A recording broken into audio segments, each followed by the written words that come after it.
Whew.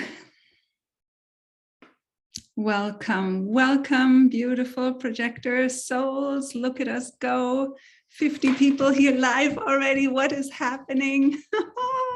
I am so happy and humbled and excited.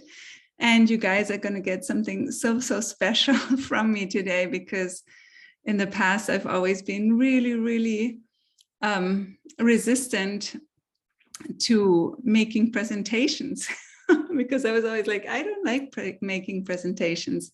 And I made the most killer presentation for you. So I'm going to also keep looking to admit people, but we have a lot to go through today. So still admitting people. Hello, welcome. Goosebumps. Yeah, yay. Goosebumps for the presentation. Canva be blessed. You know, I never liked PowerPoint. So thanks for Canva to make things so simple. I was like, phew, thank the heavens. So let me see what Canva is actually doing here. This page was reloaded. We're not Mercury retrograde yet, right? We can only hope.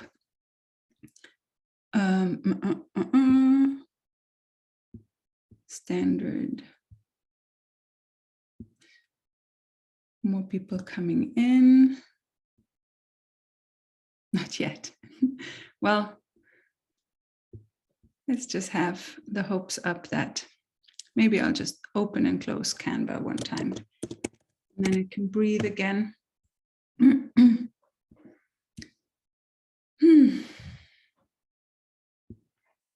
Poor Safari browser, struggling on its last little breaths here. Come on, Safari, you can do this. Got people coming in more and more. Look, now there's over 60 of us. How amazing is that?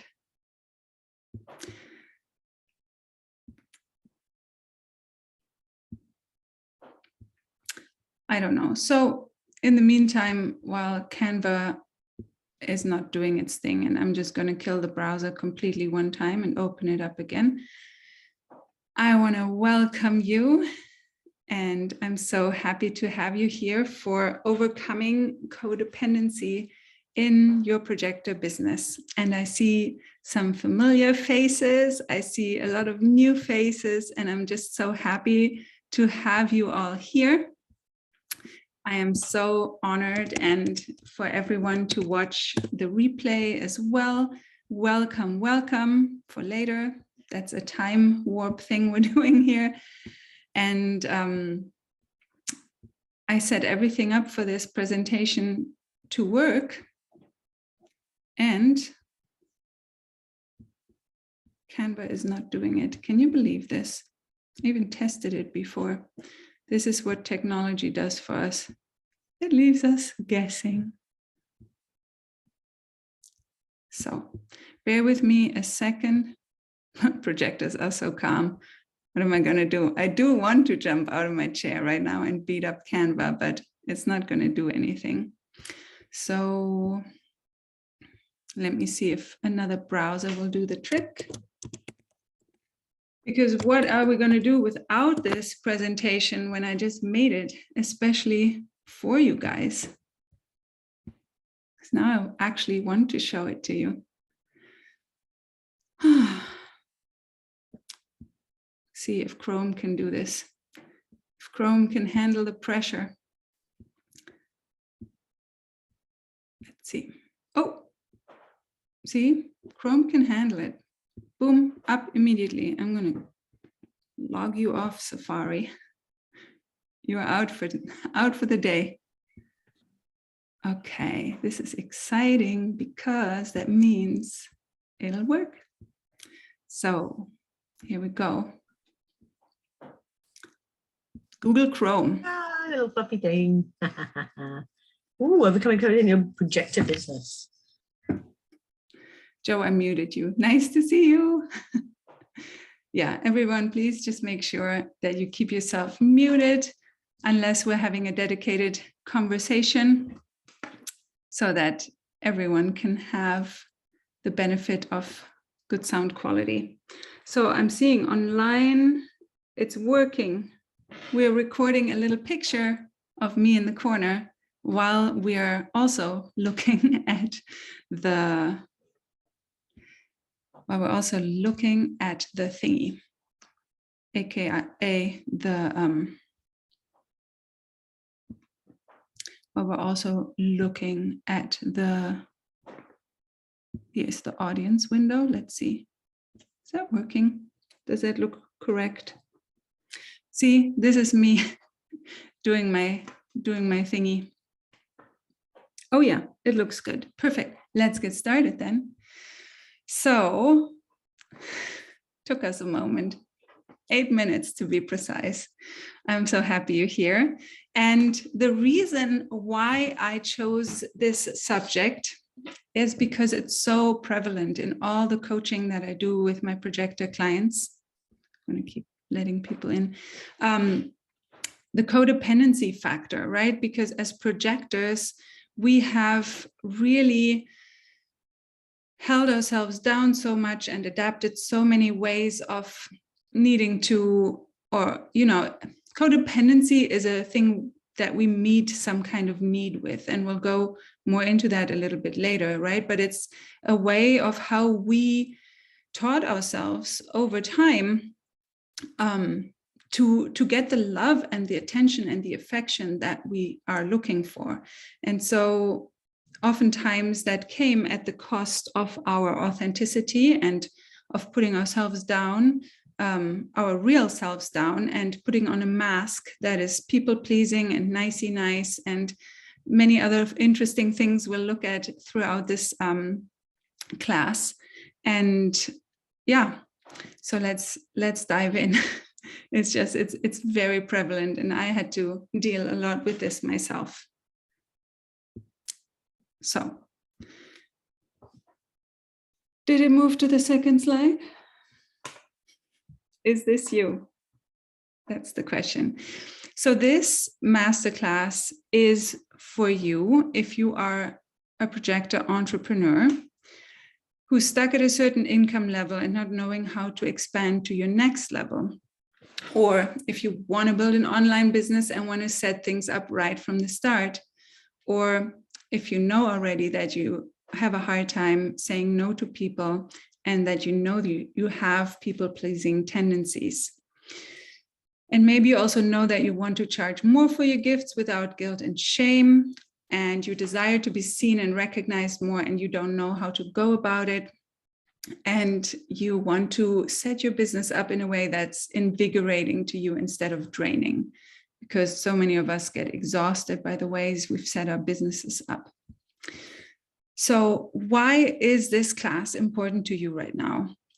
Because you care deeply about your clients and your mission, and you really want to serve, not from a place of slaveship, as I got accused to once by another projector who was very bitter in one of the groups that I got expelled from for saying too many non-pure human design things. But she said, stop using the word serving, we're not slaves. But the thing is, when we're coming from soul service, it won't feel like being a slave. It will be very invigorating. It will be very rewarding. It will feel like success. It'll be the funnest thing that you can imagine doing, is when you come from soul and when you come from service. Because we as projectors, we're really made for the other person, right?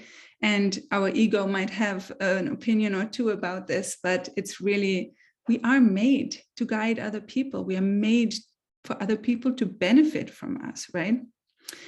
And you are also motivated by making a real impact. You're not just motivated by money, but at the same time, you also love money, and you understand that you can only have a profitable business and keep everything sustainable if your business makes money, right? And that you can actually widen and grow your impact and serve more people and make the part of the world that you guide and serve better, the more you allow yourself to make money with your gifts. You also want to grow your business from a place of joy and ease without compromising your health and your sanity. and you want to feel great while serving your clients and eliminate all those niggly corners of bitterness from the areas of your life that you might not even know you're carrying them, right? Sometimes it's very obvious when we're bitter. Sometimes it's like, oh, that's bitterness too. Wasn't aware of that. And this is also important to you right now because you're building your business from integrity and you have high moral values and you really want your whole business and especially your sales process to reflect that. Because every projector I've spoken to is allergic to pushy sales techniques, including myself, and I tried it for way too long. And you also desire growth and expansion for yourself and your clients, and you live for it, just like me, right angle cross of consciousness. And you are ready and have chosen to be recognized and seen for who you truly are and are ready to thrive. Because when you allow yourself to be seen for who you really are, then that means that you are ready to give up these people-pleasing tendencies that no longer serve you and just keep you small. So if this stuff resonates with you and you're ready to step into your power, give me a heck yeah in the comments. Woo woo! Let's rock this. So you may have been wondering if it's even possible to care deeply about clients and still have a really profitable business. Because maybe you've heard these stories. I for sure heard them in the past when I was a gut health coach and I was running Facebook ads and everything. People signed up for my webinar and my calls with me. And then they would accuse me and say, if you can help a person, you should do it for free, just like Jesus did. And then I was like, wow.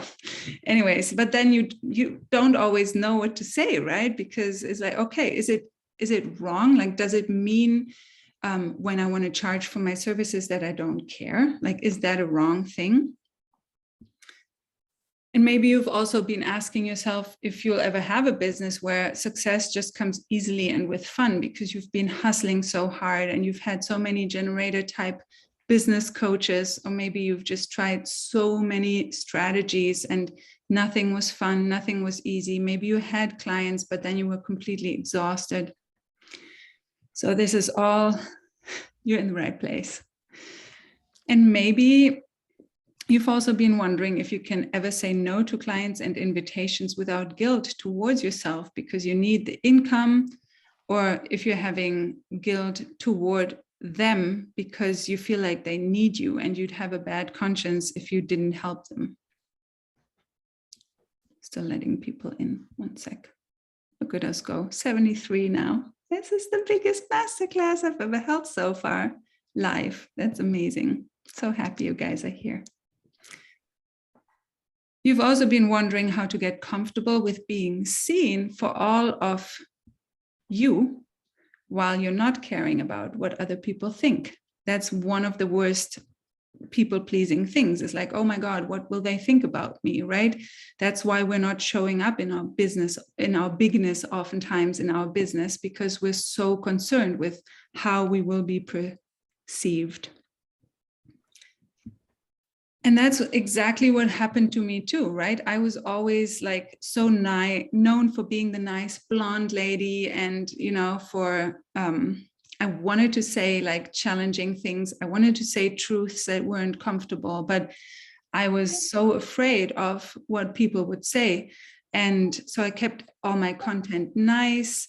I kept it all fluffy, and then it was like all the other content that you see online where people are putting a smile in the camera. I mean, I put a lot of smiles in the camera too. I just really don't like ugly pictures of myself, but I always give kudos to everyone who I have a couple of coach friends, they put pictures in their Facebook with them crying, and I'm like, oh, okay, that's real, right? Or people who like say big opinionated stuff, right? Like I was never really able to do that. Or if I did something and then people would like give me pushback, just like yesterday or the day before. I don't know if you guys saw it on my Instagram. I put an image with a farm worker carrying strawberries. And I said the hard work for projectors is not, or what did I say? It's not the hustle, but the hard work for projectors is the deconditioning for the hustle. And I got several messages regarding that to ask me to change the picture, because the picture was like about farm workers. And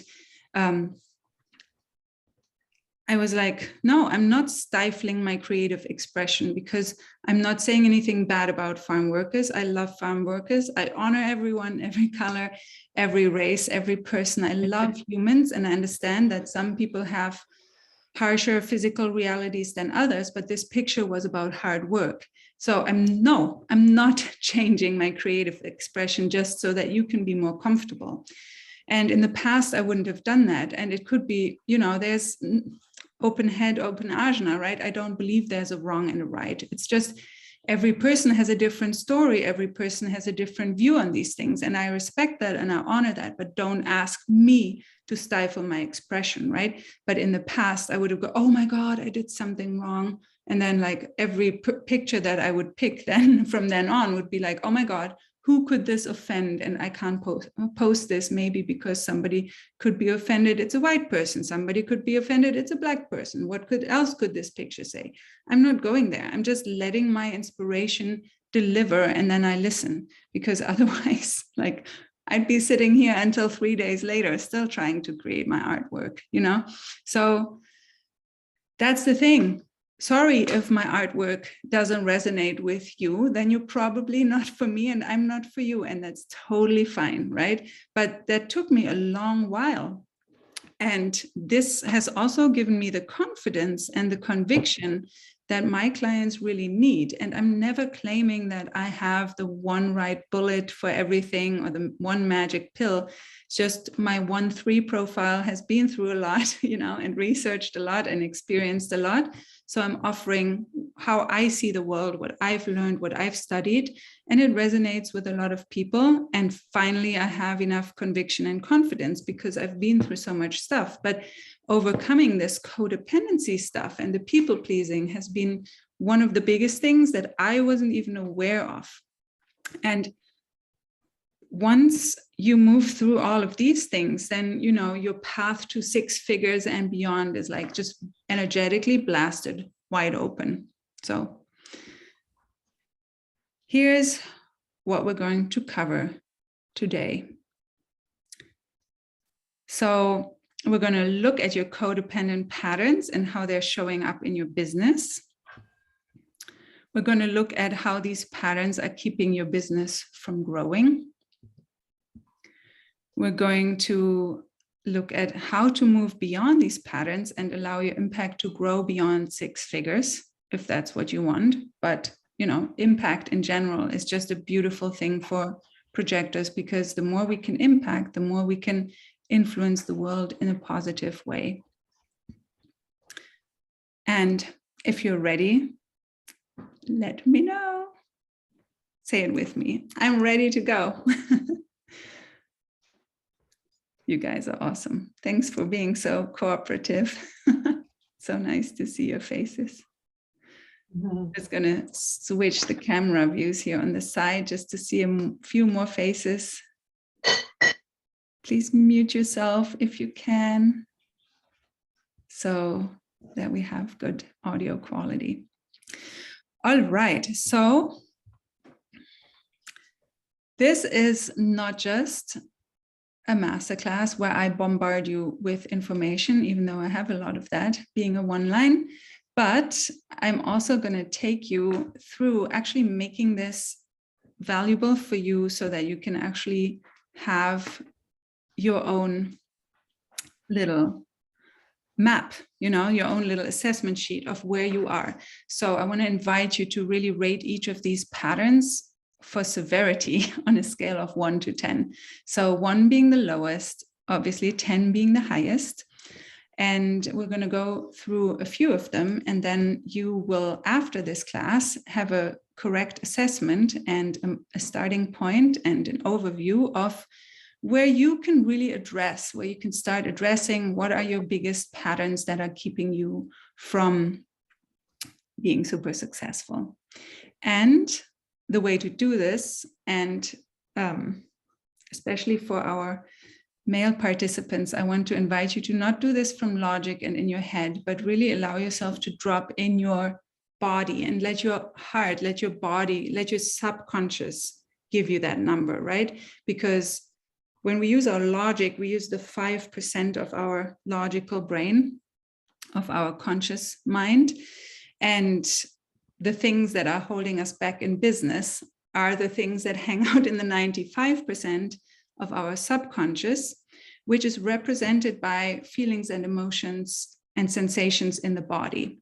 So that's why we're looking for that body number, right? So really allow yourself a moment to relax your mind, relax your logic, relax your defensiveness, maybe even if you have any, your resistance, and just allow anything to come up that wants to come up.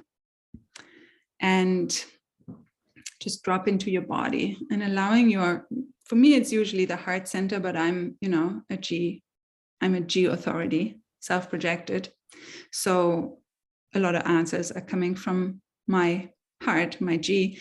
But even if you have it undefined, or if your G is not your authority, you can still use it for this process, just because that's how, our soul communicates with us. So we will always get a correct number from that. So with all of this being said, allow yourself to give yourself a number. Let your body give you a number.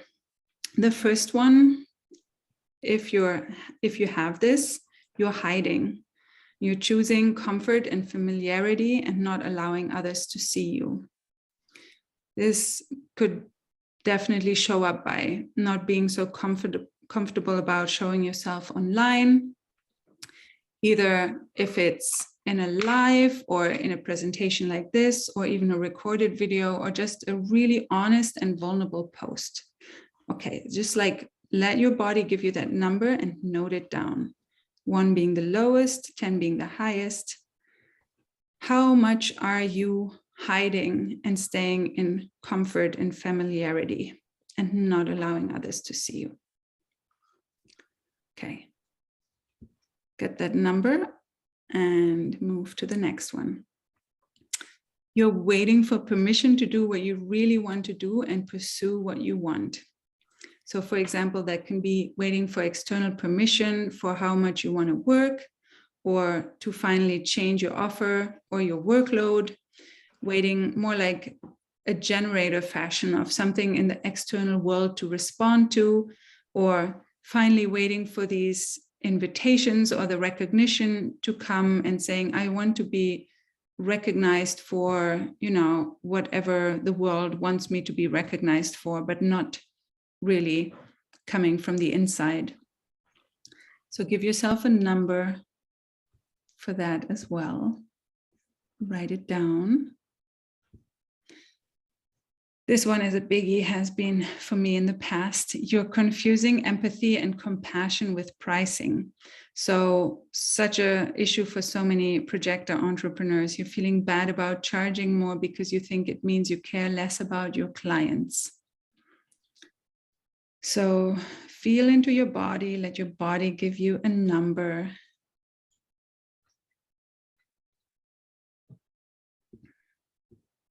And note it down. This one, super biggie for so many of my clients. You're taking on too much responsibility for your clients' results. This makes your clients dependent on you, which drains you and makes you bitter and moves you into an unmagnetic place. But not just that, it also creates this codependency pattern that you think you want, but then you're actually dreading it because it means that you have so much more on your shoulders. So it's just really a lose-lose situation. Just note down the number that your body gives you for if you're taking on too much responsibility for your clients' results.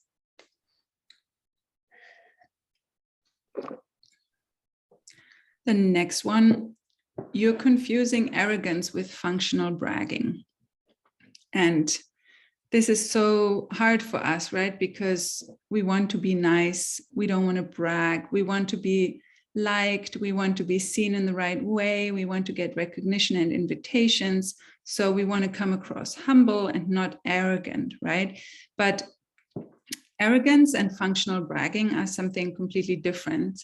Functional bragging is more along the lines of confidence and certainty in business, which is why so many people that are out of alignment are still having success in business, because they're so confident and certain, and they just sell themselves that way, right? But when you come from that place of service, soul-based work,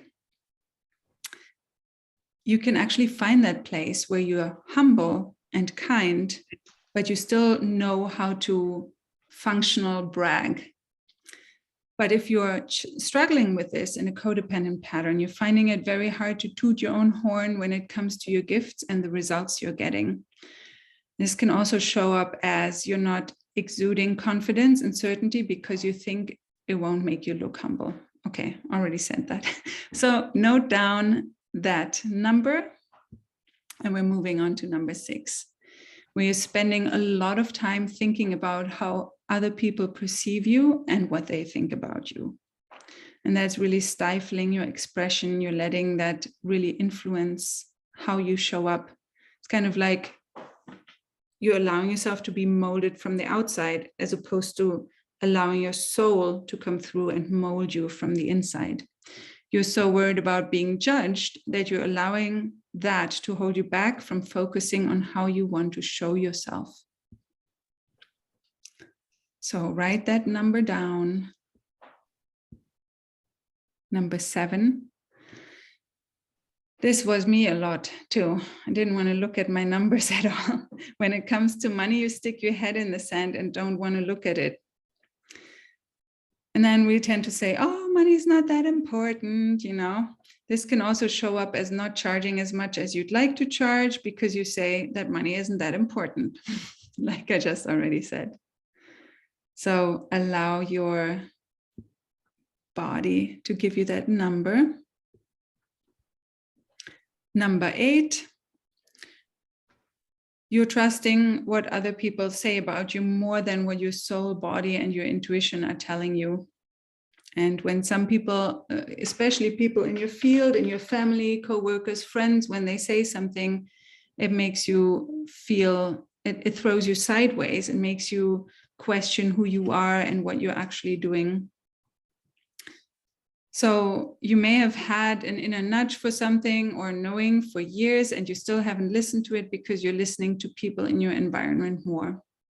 So write down how strong that one is for you on a scale of 1 to 10. And then we're moving to the last one, which is 9. Go figure. I didn't make it all the way to 10. You're getting 9. People always have something like 3, 5, and 10, right? But we got 9 today. So you're saying yes to clients or invitations that aren't fun and aligned for you and don't get you excited. And you say yes to them anyways, either out of guilt or because you need the money, which makes you then bitter and then you burn out. So I have a lot of my clients are working with that as well. They're like so excited to finally get those invitations, but then they don't realize that they're not magnetic to the dream clients, but they're magnetic to the clients who want to be dependent on them. And that's the kind of client magnetism that will drain you over time. So you're not setting either of you up for success. So I am curious how this one's going for you. And I know a couple of you have done this exercise with me before in a similar way, who are in my program right now, for example. But I want to know in the chat if any of you are surprised. What are your biggies that you didn't expect? Sorry, guys, I didn't monitor the chat. Question 3, asked Sasha. Question 3 was, you're confusing empathy and compassion with pricing. You're feeling bad about charging more because you think it means you care less about your clients. Oh, you guys already took care of me, I see. Sorry. Yeah, thank you, guys. You guys are awesome. Thanks for helping each other out. The loving projectors. Barb is a 10 at everything so far. Oh, Lord. Number 7, you did not quite understand. Okay. Let me see first if anyone else already helped out. When it comes to money, yeah, you stick your head in the sand and don't want to look at it. It's like Jennifer says in the chat, it's a way of saying you're in denial. It's more like, oh, I don't want to look at my bank accounts. I don't really want to know how much money is coming in. I don't want to know how many fixed expenses I have every month. I don't really, you're just like going with the flow. Oh, okay, everything will be all right, Carolyn feels very understood. Sylvan says, my numbers are extremely high. It looks bad, very bad. At least you can smile about it, right? Because now that's always, one of my coaches used to say this, it's so important to acknowledge where we are. It's so important to put that stake in the ground of where you are right now, what your truth is right now, because it's like a map, right? You sit in your car, you open your phone, you're not supposed to, but you do it anyway. You open the Maps app, you type in where you want to go, right? But if your Maps app can't locate where you are right now, how can it calculate the route to where you want to go, right? If you're always in denial or in resistance or making wrong where you are right now, then you can't actually ever move, because you are denying where your starting point is. You need a starting point for your journey. It doesn't matter if it looks good or bad, right? This is not about, you're not getting grades today, right? This is just your own honesty for yourself, your own starting point to yourself, so that you can really move forward. Like an ostrich, head in the sand, all of them high. All right. Barb says, I was positive I was not codependent in my business. Looks like I'm the poster child for codependence. And one of my favorite teachers, Matt Kahn, says, if you can't make it go away, then you can claim it as a talent. So you're very talented at being codependent in business. It doesn't mean you need to stay there, but it's good to know. It's good to know, because then finally you know why all the things that you've been trying haven't been working. Will you get these slides afterwards? Let me see if there's a good way to make them in a PDF and send them out as an email. PDF slides. Okay. Didn't expect number 4, 8, and 10 that high, says Deborah. We didn't have a 10. Too much responsibility for your clients, maybe 8 and 9. Trusting what other people say about you more than what you trust. You're saying yes to clients that aren't fun and aligned for you. Oh, I clearly need help. All right, you guys. Aren't these questions also in your wonderful ebook for those who want to re-answer them later? Some of them, but this presentation, I made it a little more thorough and expanded. I put a couple in there too. The ebook is definitely a great resource if you haven't gotten that yet. I know, well, I don't know. A lot of people have downloaded it, so you can just go to my website under resources and get the ebook. There's so much good stuff in there for you to work through. Kim says, my highest is confusing empathy and compassion with pricing, lots of 8s. Joe says, which one was 4? 4 was taking on too much responsibility for your clients' results. Almost all my answers are above 7, only the last one isn't. Oh, wow. Okay. The good thing is I'm too afraid to start a business.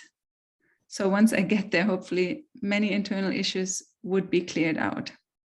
This is so good. Thank you.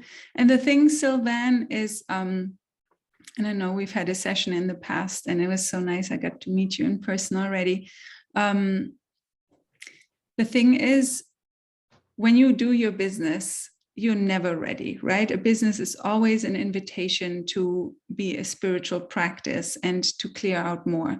So if you're waiting to open a business or start your business until you're fully ready, that will never be the case, right? You really have to decide at some point and say, hey, I want to do this now, and I'm willing to do the work that it takes. And like I said in my post, for us projectors, the work isn't always as much the hustling work. It's oftentimes way more energetic work and deconditioning. The one I was really surprised by was taking too much responsibility. I totally do this. Yes. And that is so draining for us projector clients. Some of us who may have a defined will center, and I do not, you can be on people's butts a little bit more, but still, like, it's always good to make your clients responsible for your own results, because everything else, like, you are one person. And if you want to scale your business and then you end up having, like 10, 20, 30 clients in your group containers and in your private containers, like, how are you able to even remotely be responsible for their results, right? Okay, number 4 was huge for me. Yes. Can't wait to see them all as I'm late. I'm thinking about starting my business with a book. Excellent, guys. Okay. Monica, you can just watch the replay later and just start from where you came in. So let me move the video panel. So wherever you're codependent, you're conditioned to think this is how to get love, right? It's a way of how you think you get your needs met. And this has served us in a way until this point, right? So dissolving this and moving beyond this is the active decision and choice to now make something else work for you. The first step being brutally honest with where you are right now, which is why we were just doing this numbers exercise, so that you can open yourself up to, okay, I see that's what I'm doing. I'm honest with myself here right now. And for most people, why they're not moving toward where they want to move or creating in life what they want to create or getting what they want to get, it's because they don't want to look at the reality where they are right now, because they think it's wrong, right? And then we have that map problem again, where the map cannot calculate your direction to where you want to go because it doesn't have the starting point. So really accepting and not judging yourself, not making it wrong where you are right now, being brutally honest with, like, just, and it's not even like, oh, I have to like harsh myself up or anything, just even seeing it, okay, let's just make a neutral assessment. This doesn't mean anything. It's just like, it's just facts, it shows up in your business and in your reality as the reality that you've created anyways, right? So might as well accept it, right? Because it is right in front of your nose. But when you're making wrong where you're now, you're trying to focus on other things without acknowledging and really honoring where you're right now and accepting it. So that's when we end up doing all these things in business that don't move the needle, right? Like, for example, one of my beautiful private clients the other day, while we were still working on her first one-on-one offer, and the messaging and fine-tuning everything, instead of, I love her to death, but this is a great example. I love her to bits more than anything. Instead of doing the assignment I gave her to fine-tune on the messaging and to go through all the questions I gave her, she asked me if she should set up a texting service, for, an automatic texting service to send people inspirational quotes. It's like, let's not focus on this right now, right? Let's focus on building your offer and getting you some clients, right? Inspirational text messaging services is for later, right? But that's when we end up doing these things that are just more busy work than actually aligned soul activities in your business. So I think you already answered this, but which one of the previous 9 points was the strongest for you? Which one is the next biggie for you to own and to accept so that you can start moving forward? So you can post your biggest biggie in the chat and claim it and say, this one is my next biggie that I am going to tackle. So let me see, number 8, huge for me, 1, 6, and 10. Hiding is my biggie. Number 8, 9. Number 1 was an easy one to rate at 9. Oh, geez. Hiding and saying no to clients which are not aligned. Hiding and worrying too much what people think. Over it, yes. Hiding, number 1, number 9, 1, 3, 4, 5. That sounds like a good safe code or iPhone code for something, 1, 3, 4, 5. Caring what others think, hiding, number 1, 4, 3, and 4, 4, 8, and 9. Excellent, guys. So there you have it. That's already a good homework for you to really dive into. And I'm so excited to see how open you are. I don't know if you've watched any of Teal Swan's video, but in the end, she often thanks people for opening up for being willing to shift their awareness or something.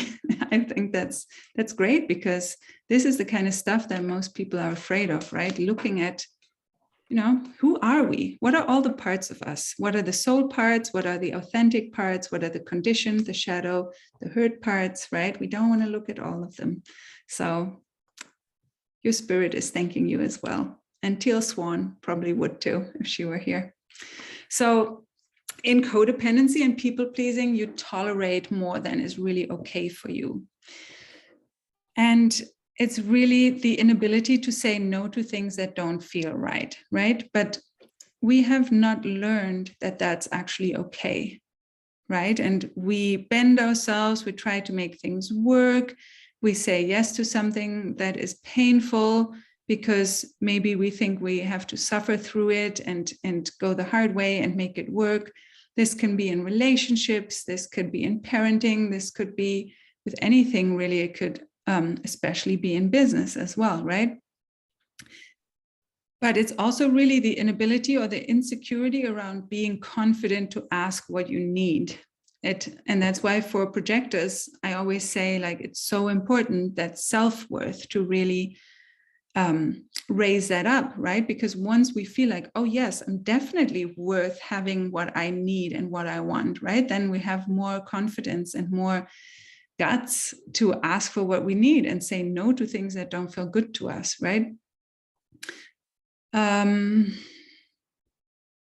question here being, and this is oftentimes where we can find the roots of this, what have you gotten rejected for in your life, right? Oftentimes that goes back to times when we were little. Sometimes we don't even remember, but we can see still oftentimes if there's a reoccurring pattern in our life where we get rejected, right? Were we too loud? Were we too this, where did people close their hearts or their attention or their affection to you, or withdraw their love for you? What did you do and how were you being, right? And from that, when you got, for example, rejected, or when love got taken or affection got taken away from you, or you were neglected, what pattern did you start from that? Because you were afraid that if you were this or that again, you would not get the love, right? So that can be parental figures, that can also be siblings or other close ones in your family. But do you know anything in your life where you've gotten rejected for something you did and this is where many gens often say I was too loud, right? But, or manifestors, I was too independent. But for projectors, oftentimes, you know, it was when I've had a lot of clients say when I was too much, right? And we can be a lot, right? We can be very opinionated, right? We have a strong perception of how things are, and we want to express it. And that is not always comfortable to people, right? Especially when they didn't invite us to share. So when we're in a small frame of human as a child, and it's not comfortable to our parents, and maybe we're triggering them, you know, we may have gotten rejected or shut off. So looking what you guys are saying. Was happy too much, was too happy and too much. Oh, Mel, you're here too. I've heard this a lot. Too much, not to be myself, too sensitive, too emotional. Yes. And that's the thing, especially also as a woman, right? A lot of us have heard we're too emotional and we should only talk when our emotions are calm again. My teacher, Karen Curry Parker, actually sent an amazing email out about that yesterday, if you're on her email list, about, you know, we can only say things once we're not angry or triggered anymore, right? But yeah, as women, we often get stamped for being too emotional, where our emotions are actually such a gift of wisdom, right? Not safe to be myself ever. Oh, Crystal, that sucks. Yeah, and that is where we go hiding, because where can we go if we're not feeling safe in our own being, right? We're constantly always just super high alert of like, what's going on around me? Who can I monitor? How do I have to be in order to not disturb anyone, right? In order to keep the peace, in order to keep it safe. Sasha was also too much. KB was triggering. B has heard too much a lot. And yeah, and the too happy too much, you know, happiness can trigger a lot of people. You know, there's all the people they say like, oh, I don't want any bad vibes around me, right? But then imagine if you're happy around them all the time and they can't handle it, right? Then all of a sudden it's too much as well, right? Or they have no access to their happiness, and all of a sudden you're a carefree little child diddling along, singing, laughing, having fun, and that needs to be stifled down, because that's not good to have that much fun, right? Lisa says, my manifestor mother screamed at me just for existing. I wanted to hide so she would stop screaming. Yeah, and that's, you know, when you couple a manifestor who's overwhelmed with parenting together with the rage of their voice and the anger, that is a lot coming your way, and something that you now get to decondition, because you get to exist, you get to thrive, you get to be you, and you get to be successful with it. Caroline says, some mentors are not working with human design at all. They just say, do it, do whatever it takes. What do you think about this, Alex? I think you can already sense what I'm going to say about this. Just do it. You know, there's some things that you have to just do, because if you have a business, there are things that are going to have to get done. But as a projector, we can only do things sustainably when we're having fun. So that's my addition to it. Only do it if it's fun. Do you guys remember, were any of you like me in high school or anywhere in school where we could not, for the heck of ourselves, motivate us to learn shit that we didn't think was useful? And it was the biggest torture. And when we were interested in something, it was so easy to learn it. Where you saw all your classmates pumping through and getting good grades on any subject just because they could learn anything. Nora says, I'm always scared of being too much. When I didn't want to do something that was expected of me, that's when Dilana got rejected. Yeah, that sucks. That's the doing thing, right? We only get praise for when we do things, do, right? But not for being. Too happy, too sensitive, too amazing, Codependency, I learned, was to take responsibility for the emotions of others. Yes. There's a great book around enmeshment of family dynamics that I recently started reading. It's called, I shouldn't have told you without knowing what the book is called. It is called, I have it right here because I sent it to a friend yesterday. I'll tell you in a sec. Oh, I sent it as an Amazon link, not as a picture. I'm going to have to get it to you later when it comes back to me. Anyway, it's a great book. Too Spiritual used to really trigger me, and the journey of reclaiming that has been really powerful. Too Much of a Hippie, and that hippies speak nonsense. Yeah, and then we don't trust our own words, right? Too Disorganized, Too Princessy. I should not be wanting those, should not be feeling that. My feelings are not valid, should not be feeling them. Exactly. Then we shut everything down. Too Sensitive, Too Emotional, making too many jokes, and finally total reclusion towards people that already hurt me. So I just shut them all off, all my family and lots of people from school and work. Oh, that sucks.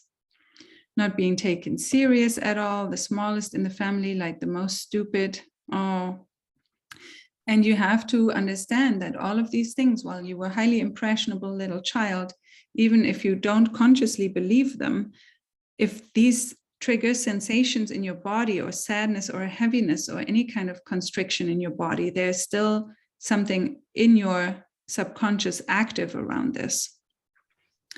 I also got lots of shoulds about my feelings, as if they were wrong. Yes. And the thing is, a lot of people try to make other feelings wrong, right? You shouldn't feel this, you shouldn't feel that. There's no reason for you to feel like this. But the truth is, if a feeling is there, it's real, it has existence because it has the right to exist because it's there. And it needs to be processed and not shut down. Too bossy, according to my manifestor brother, LOL. Yes, and never tell a manifestor what to do, right? And that's what we like doing as projectors, so no wonder. I have a manifestor mom too, Manny Gen mom. Too flower power, naive, because had high expectations of humans, being too much, seeing the positive side of people. Anyways, okay. I don't know what I do that I have fun doing it. Okay, well, that's a good point. I skip all my classes. All right, there you guys go. Yeah, I see you guys resonate with that. Okay, I want to read all the chat. I have to read it later because you guys are so fun. Looking back, I'm not sure how I got through school, including college. Yeah, same here. No idea. I just minimum workload, maximum effort, copying other classmates' homework in the bus before class and hoping it would be enough. So you guys rock. All right. Are you magnetic because you love what you do, or are you magnetic to people who love to lean on you, are dependent on you, or suck your energy? So this is especially for all the projectors who already have a business and get invitations and they just want to go hide under a blanket and not look at their inbox. Oh, I see nods. Yes. And some of my current clients are deep in the trenches with that one as well. They're exhausted, not because they work, but because their clients are dependent on them and always need more and more and more.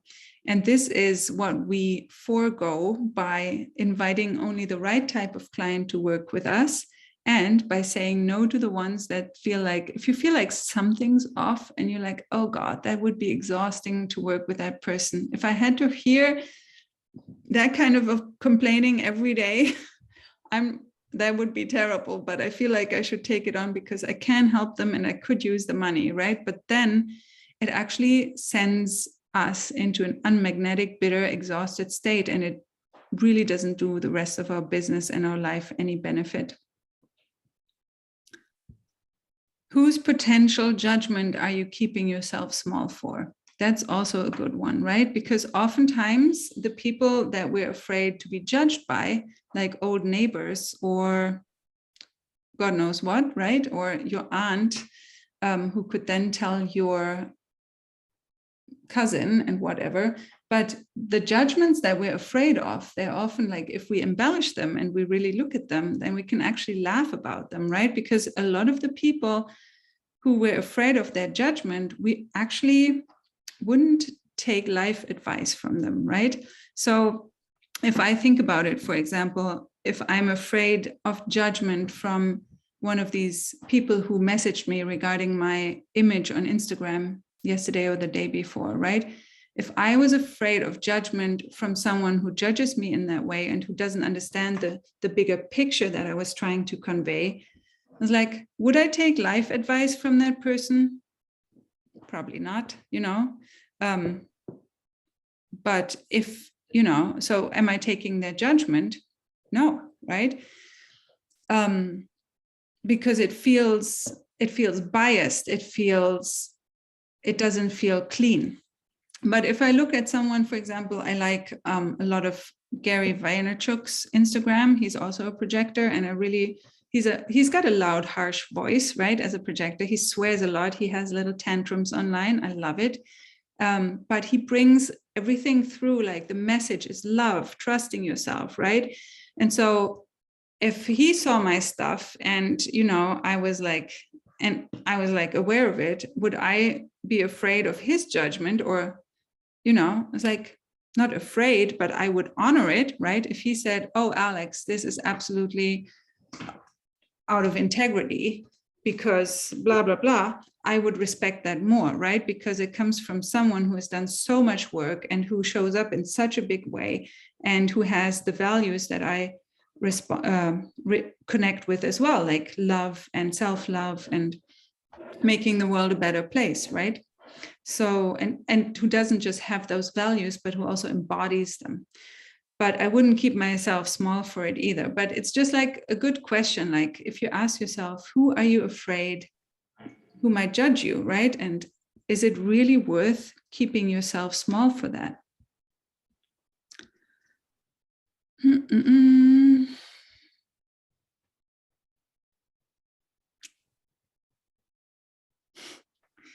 I've untangled myself from many incorrect invitations, but how to say no to your biz besties whose work you just don't resonate with anymore. So Crystal, if nobody was mad at you and everything would go your way and you could just speak the truth, what would you say? Sasha says, any deconditioning tips? I have the hardest time with wanting to avoid judgment from manifestors and many-gens. I really feel wounded by their anger, cut straight through my heart. So what are you making it mean about yourself, Sasha, when manifestors or many-gens judge you? Sylvain says, from people I love, I'm afraid of disappointing my husband and kids by doing something they may not approve. I know it sounds strange, but they are the only ones I truly care about what they may think. Well, okay, that's legitimate. And also, is it an actual fact that that you're disappointing them or that they're not approving of you? Or is that something you're afraid of because it could be and that you're letting it hold you back?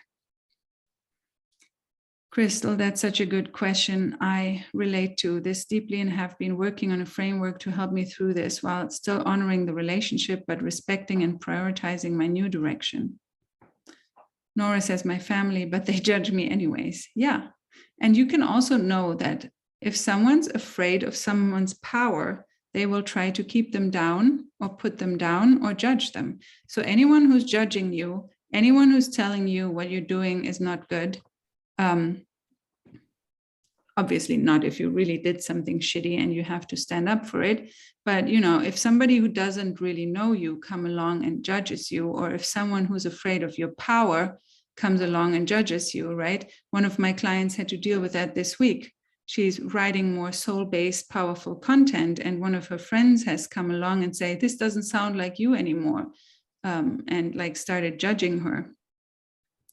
So, you know, in that case, you can know that that person is intimidated by your power. Thank you for answering to Crystal's question. So simple. I keep making things harder for myself. Yeah. And that's the gift we can give people, right? Just saying, like, assuming that nobody would be mad at you or reject you or resent you and everything would work out for you. What would you want to say? Like, keep it simple. Truth. When I stopped looking for approval from my husband, he started seeing who I am and doing more for me. Powerful. I make it all in my head. I'm the queen of putting myself in my own way. Yes.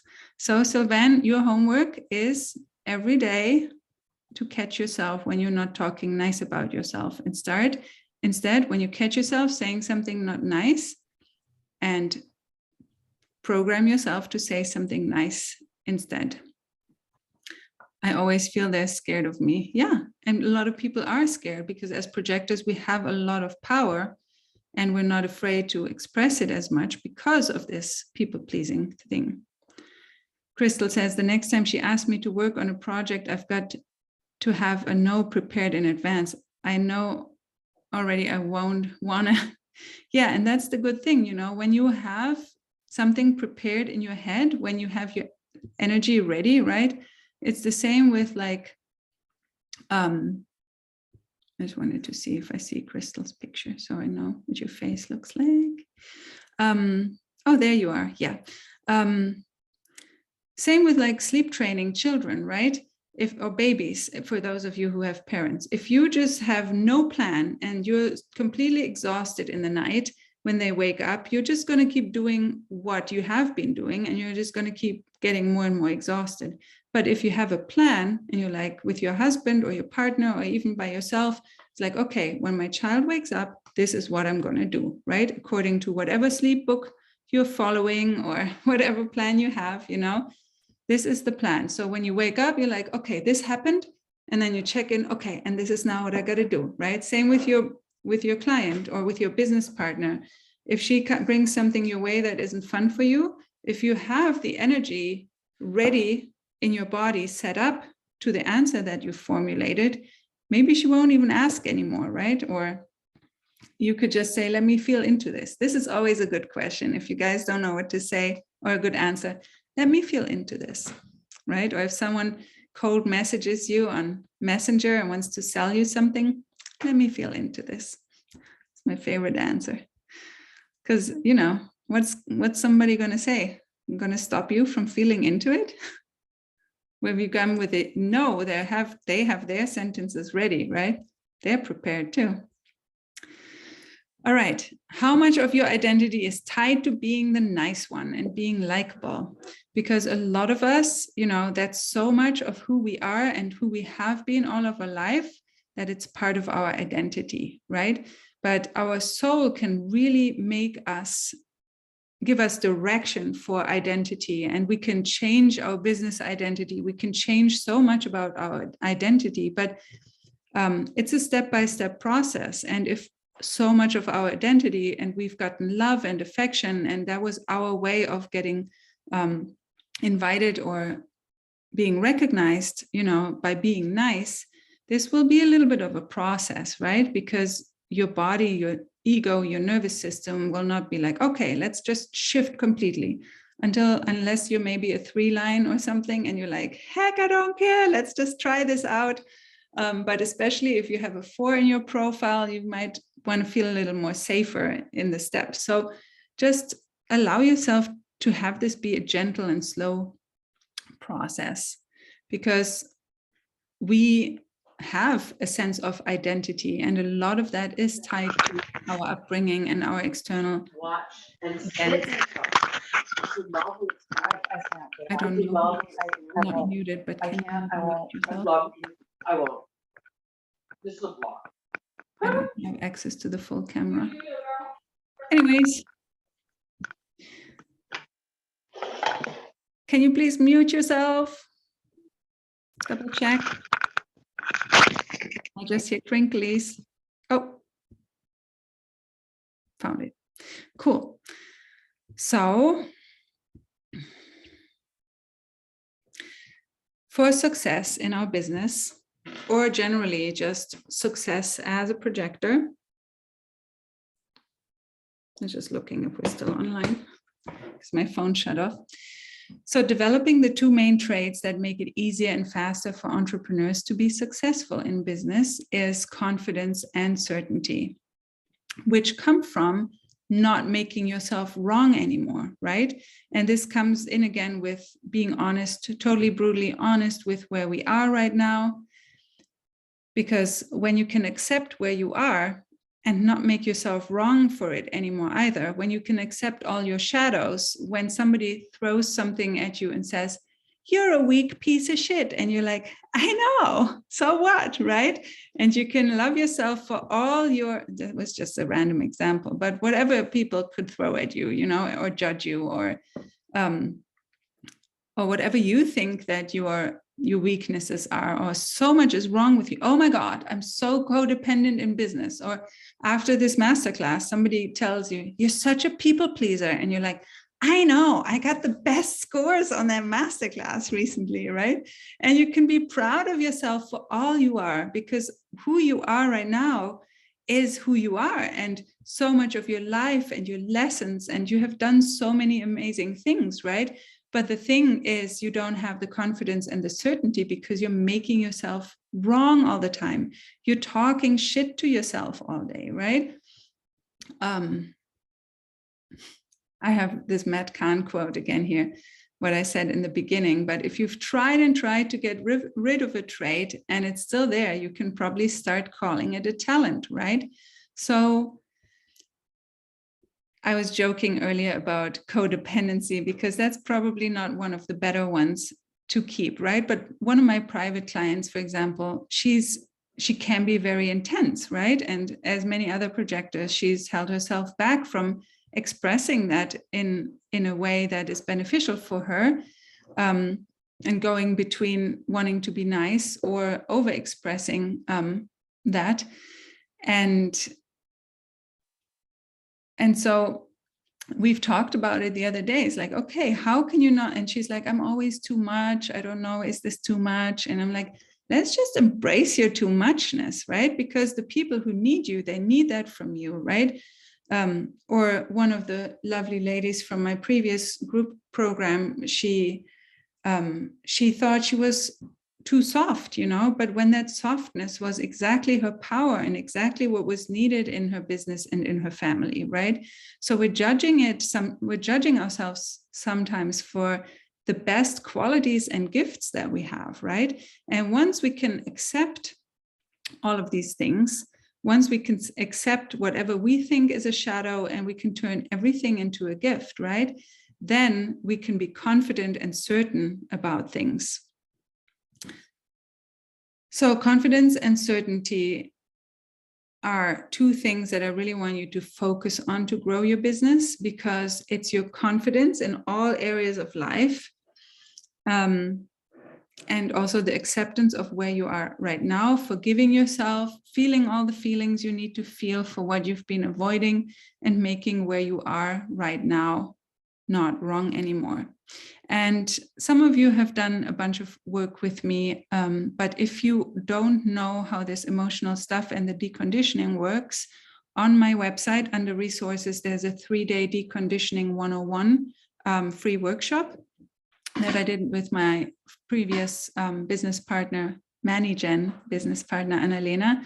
And we really explain how it works, because we need to feel our feelings. We need to move through the emotions. And there are so many tools that you can use for deconditioning, right?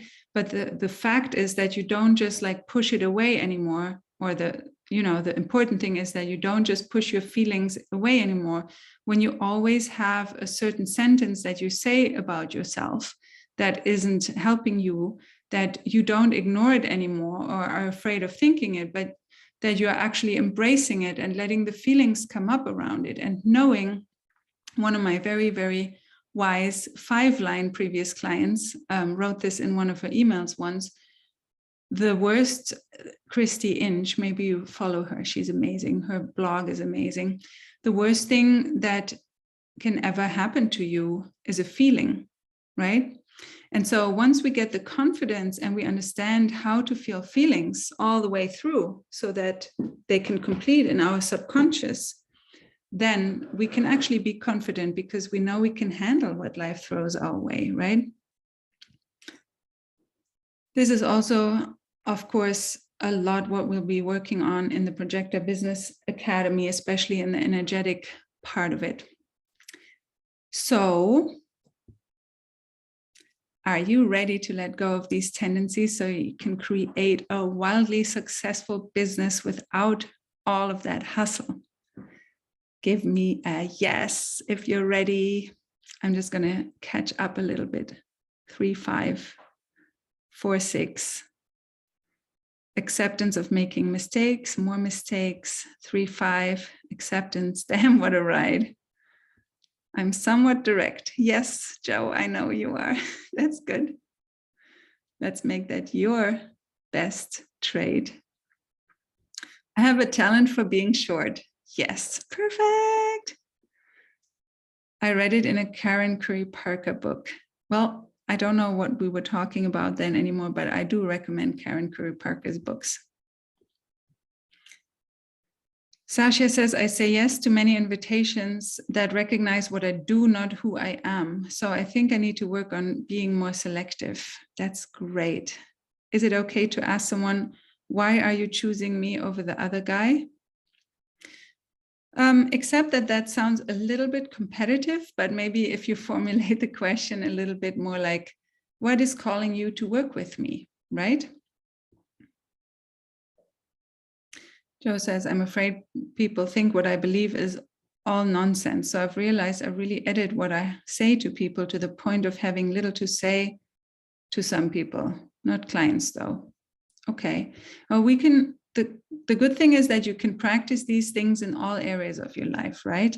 So because you want that confidence, not just selectively in some parts of your life, because then your life is just compartmentalized so much, and then you have you need to use a lot of energy to keep it going. Look at you guys. 6-2 and hiding. Yes, yes, I can go off the need to hide. I am so happy to hear this. Letting go. I feel like I don't realize that I'm giving too much and people start being dependent on me until it's too late. Okay, so are there any things that you can catch before? Anything that you know these clients have in common, for example? Make a little list, Asa, I hope I'm saying your name correctly. Make a list of what these clients have in common, these people have in common. And when you see it in the next client, or put it in a questionnaire ahead of time, you know, and when you see those qualities in those clients, then have your red flag warnings go off, right? Wanting external approval and validation. Yeah, I hear you. All right. So now I'm going to tell you a little bit about the Projector Business Academy, and then we are going to hop in a little bit of a Q&A hot seat if you guys want, because that sounds always fun to me. I know I have a call later. I just wanted to, I pushed it out an hour, so I have more time for you guys. Just gonna take a little sippy. So I just want to show you in the Projector Business Academy, we focus on 3 main areas. One is, of course, the area where we work with our charts. Charts are my favorite thing to take apart and put back together. I use mostly human design. I also use some aspects of astrology, even though I'm not a full-blown astrologer, but the parts that are relevant to business, to messaging, to clients, to expression and all that kind of stuff. I find it very important to pull those in because there are just some things that human design can do that astro can't do, and the other way around. Then we work mostly, really the largest modules or the biggest content piece is the energetics, right? Because that's how we optimize our success. Oftentimes, like the program I'm doing right now, with a wonderful group of projectors. It's called Projectors Unlimited, and it's mostly about energetics. And the people who went through the previous round, that's the bread and butter, right? And then depending on your level of trust in yourself, or what you've already learned in business, or what other trainings you've gone through, then you can make it work, because your energetics and your magnetism is all in place, right? And then the Projector Business Academy also has a good portion of the sales, marketing, messaging, content, launching business strategies that I've tried and tested, from things that were amazing but a little too many, Jen, for me, like the 5-day live launch method by Kelly Roach, who's an amazing lady, and it was so much fun. But then I was so exhausted by the end of that week, and then my program started. So I've tried out so many things. I've had so many marketing and sales coaches, and after all, there are just some things that overall work. And if you it's like I just basically now do it like in high school, right? Minimum amount of work, maximum effect. Those are the things I'm using now, because they're most projector friendly. They're also probably reflector and manifestor friendly, but I decided to go with projectors because I find us the most fun, even though we're all very serious and studious, aren't we? Look at us in the cameras, guys. This is serious business. Oh, I'm getting some smiles. Oh my God, that was another hard piece for me, to embrace my goofiness and my silly humor, and laughing publicly loudest about my own jokes. But I have to say, it works really well to keep the energy fresh when the content is long. So thanks for humoring me. So here's just a little bit of an overview of what we're doing in the chart work. So we're going to look at how to read your own human design chart. This can be helpful if you don't know as much yet about your human design, but it's also just basically teaching you how I do readings, how I put the chart together. And it will probably just give you a good round overview. Maybe you've just studied certain aspects of human design. How to respond to the right invitations to avoid burnout, how to use your profile for marketing, finding your ideal clients' qualities in the chart, putting your soul's message together, and unlocking your unique leadership style. Those are all some of the fun things that we do in the Projector Business Academy in the Human Design and Astro section. Then in the energetics, I call it energetic success optimization, but whatever you want to call it, energetics, magnetism thing. We are optimizing your financial energetics, which is always a big piece, especially for me. I have gate 2 in my Mercury, so talking about allowing and receiving and being in our feminine energy as projectors is one of the nice, wonderful things.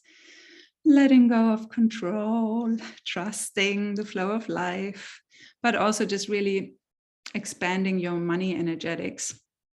How to turn your fears into gifts, turning bitterness into magnetism, solidifying your projector business identity, embodying your projector power, and adapting 6-figure plus energetics. A bunch of this we're doing right now also with the lovely ladies in Projectors Unlimited. We have a couple here. It's so nice to see you. Then in the business strategy section, we're going to look at writing a social media bio that attracts the right clients. We're going into magnetic marketing and content, how to create that in the easy and replicable way so that you can always know how your content can pull the right clients in. Then how to position yourself as an authority, writing CTAs that convert. CTAs are calls to action. How to have simple and effective launches, like I'm doing one right now, and I really haven't overworked myself this one, I have to say. But look how many lovely people registered for the masterclass. It's amazing. It's really more about like growing the energetic blueprint and then applying a very effective, simplified strategy. That's how I like it nowadays. And also process simplification. And then another amazing part, of course, is the community that comes with it. I know a lot of projectors say they don't like groups, or, you know, they want to do individualized work. But then when they open themselves up to it, they see how amazing it is to be seen and guided and mastermind with so many other projectors who are on the same path, right? And who are not like the bitter attacking ones in those projector groups where you're like, what's going on in here? Why are you even wasting your time with this? Anyways, we build a loving, supportive community to mastermind with, and it's amazing. So the community is a lot where the integration and the transformation, look, I made up a new word, the transformation happens, because oftentimes we don't even know the questions we need to ask, right? But then somebody who's a little further along in business, or who's dealing with a challenge that we haven't dealt with, asks a question, and we're like, oh, okay, that makes sense. And then we can put the picture together faster. So masterminding, I know a lot of you have already masterminded, so you know what wonderful benefits there is to community, but just in case. So in the Projector Business Academy, you will get Mastering Projector Business Energetics, which is essential. We already talked about this. Reading your human design and astro charts as much as needed for business. How to extract your ideal client's characteristics from your chart. How to put together your soul's and your business's core message. Identifying the leadership in your chart. How to expand your money energy. How to market to establish your authority, creating content that magnetizes and converts, which is my favorite piece, because then your content does the sales for you and you can even work less. Launching the Easy Projector Way, lifetime access to the ever-growing training library. And by lifetime access, I mean as long as I host courses online, right? Because if the internet ever explodes, this course will be gone. So just saying, you know, and if I should ever decide to do something completely different and not host anything online anymore, I would definitely email before or let you know and give you a chance to download everything. And then we have 3 live coaching calls a month where you can really ask how to implement, ask anything for the content, how to use it. There'll be hot seat coaching, there'll be all kinds of goodness, so that we can really integrate this stuff in a grounded way. Because I don't only want to throw stuff at you, I really want to help you implement it into your business. And we take 4 months together so that it can really be thorough and we're not in a rush. And we have the members only community. So I have decided to make an early bird launch special. Well, the launch special will be for this round of the Projector Business Academy, because there's already a whole lot in the training library to get you started. And parts of the training library are going to be built over time. So I will still be creating a whole lot more training videos before we open on May 2nd. But some of the things will still be in creation, and it is a new program, and I've created it over the last 1.5 years, but it is the inaugural launch, so there's a launch special, and that's why the rates are, the installments are at $397 and the full pay is at $1,997 right now, and that's the early bird for the launch special. And that goes until 4/25, which I think is next Monday, 1 minute before midnight at Pacific time. So then the price goes up, I think, by a little bit, but not too much. It'll still be the launch special. It'll still be really affordable. So 6 installments of $397 or $1,997 full pay.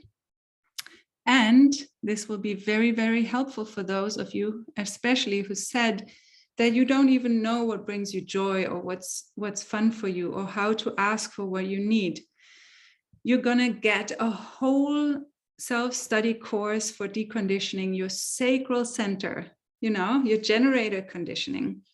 All of the gates, the sacral center, whether you have it defined or not. I know if you're a projector, you don't, but this is the most important center to decondition from the hustle and the societal generator conditioning. And you may already know that you have all of the chart, right?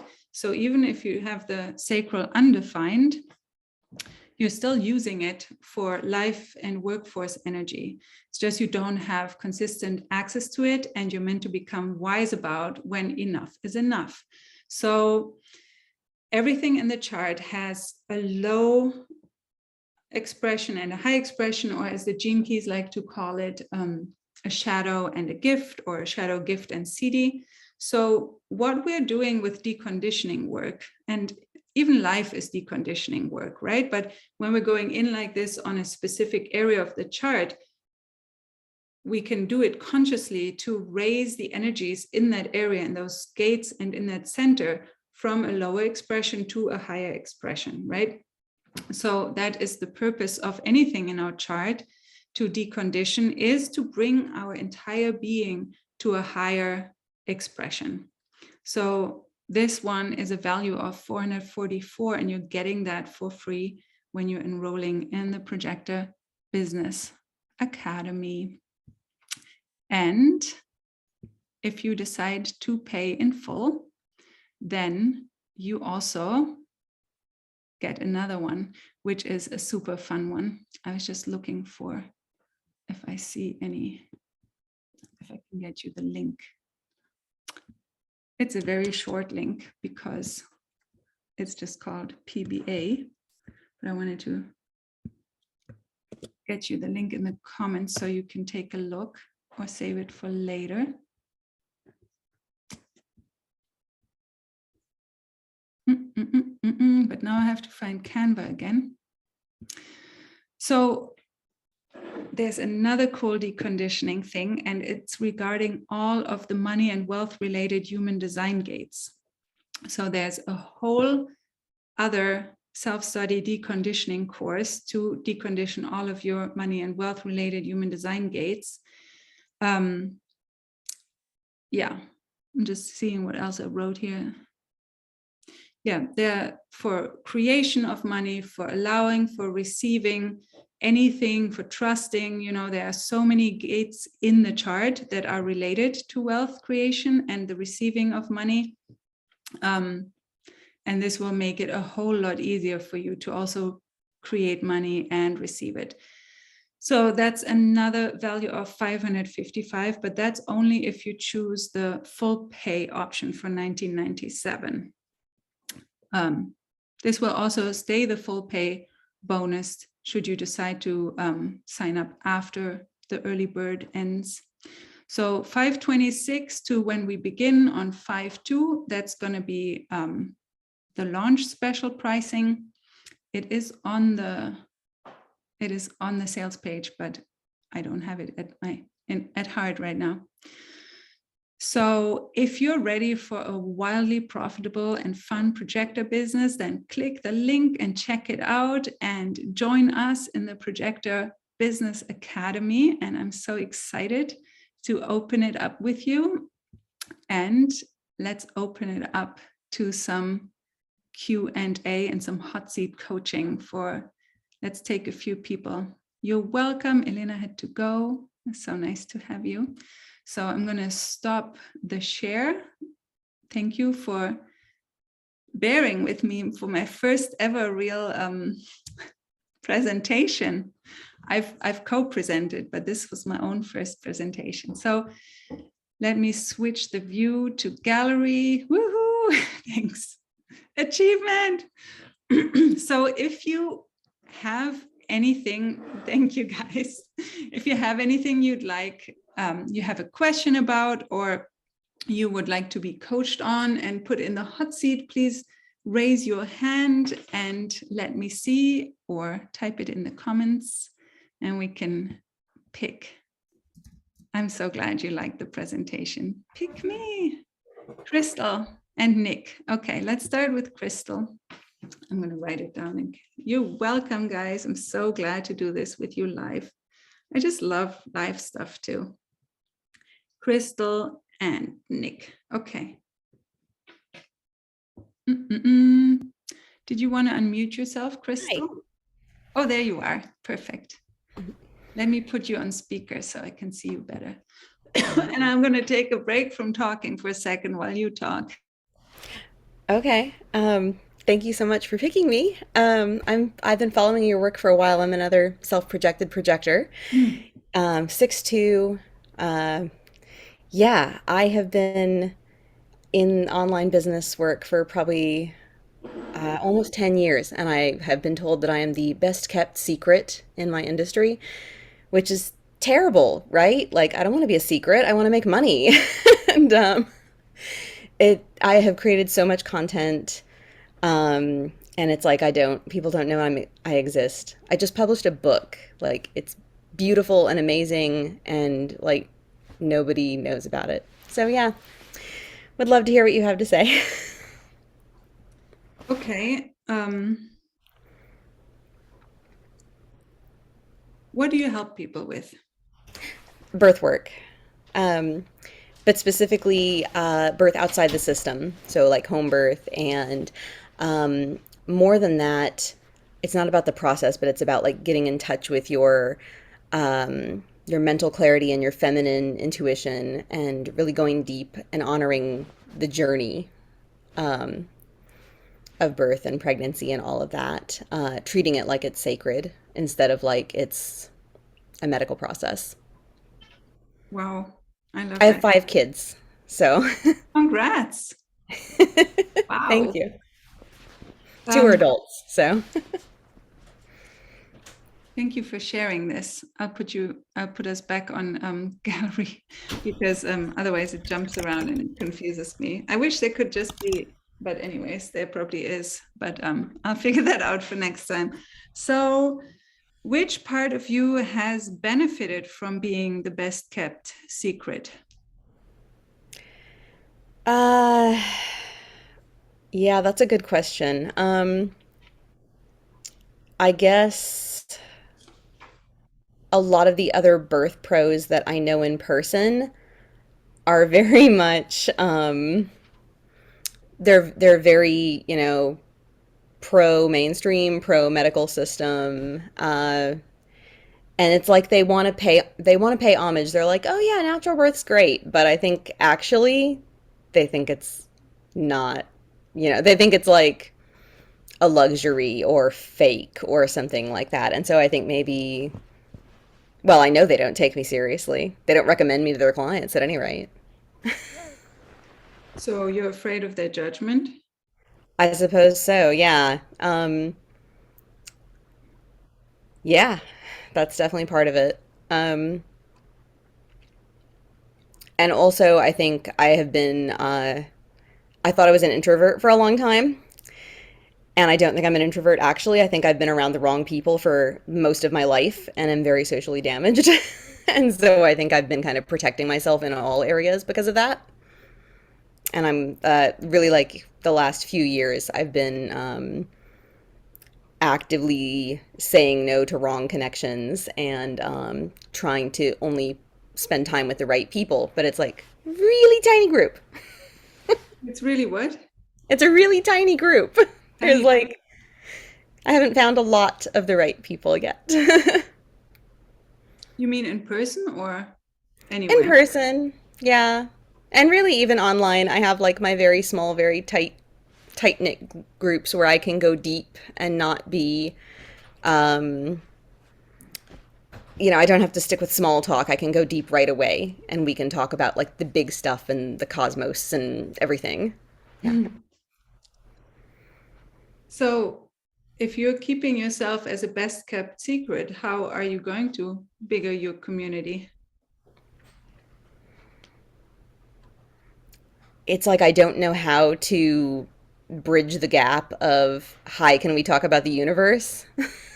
Like, Can we talk about all the big things immediately? I don't know how to say it where I'm not scaring people off. Who are you afraid to scare off?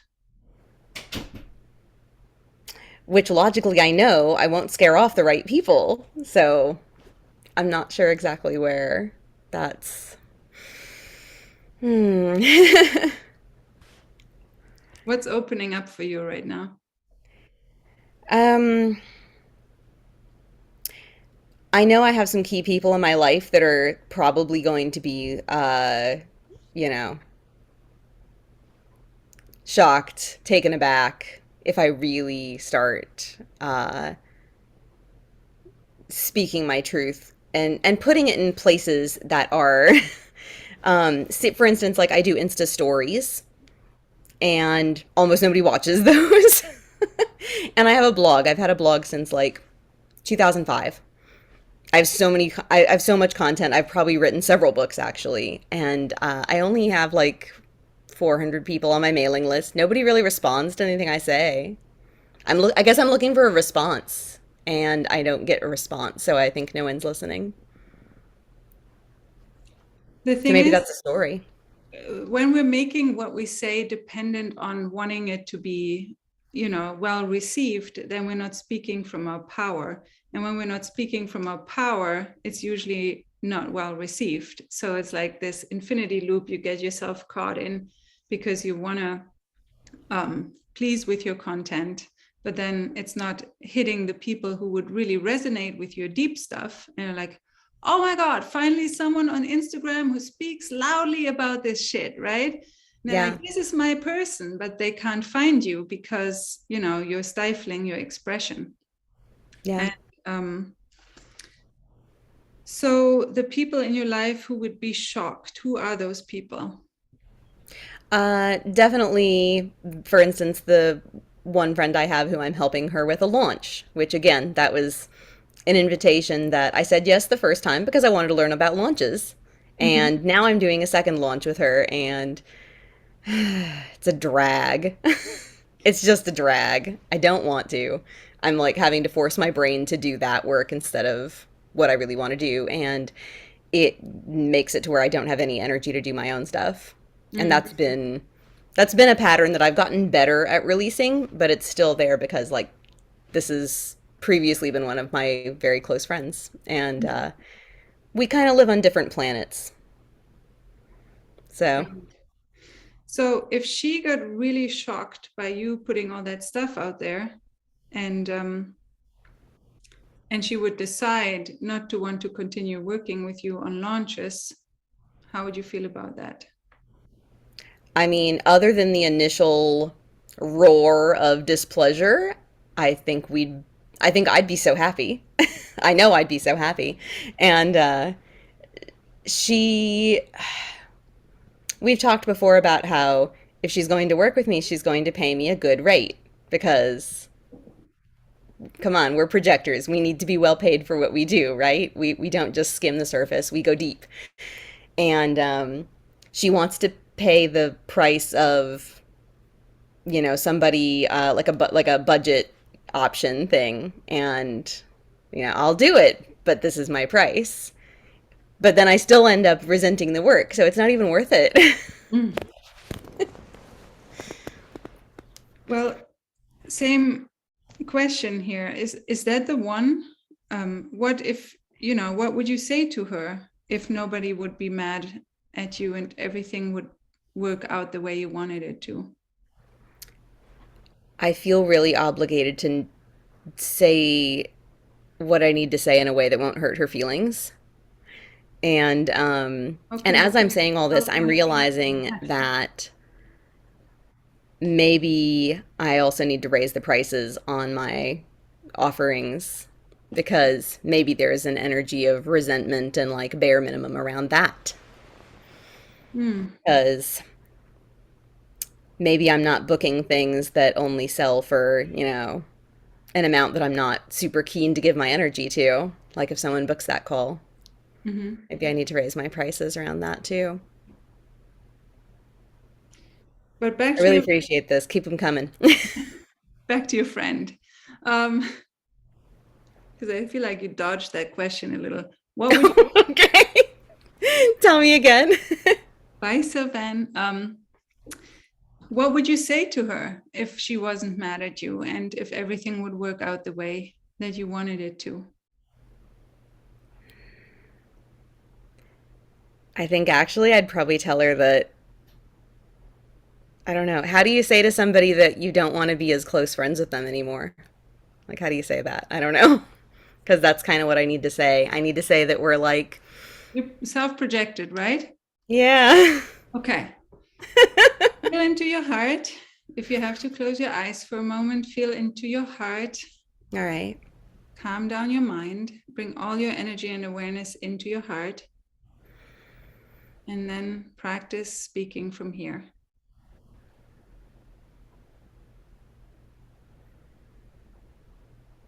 Hmm.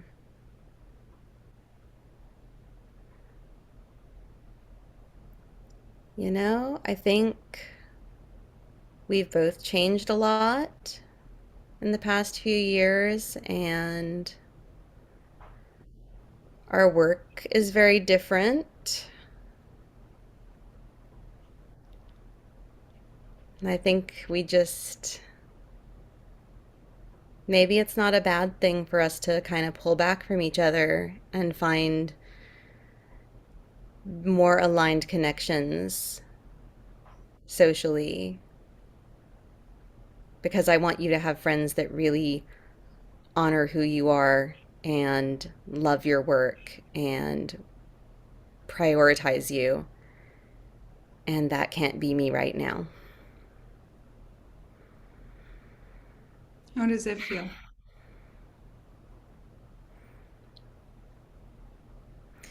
You're good at this. Thank you. That's really good. You're getting lots of cheers from the chat as well. Goosebumps. I'll go back and look. cheers. I can't multi-focus. Yes. Ah, Yeah, that's a big component to it. She's in a similar but not the same industry. It's like service work, heart-based.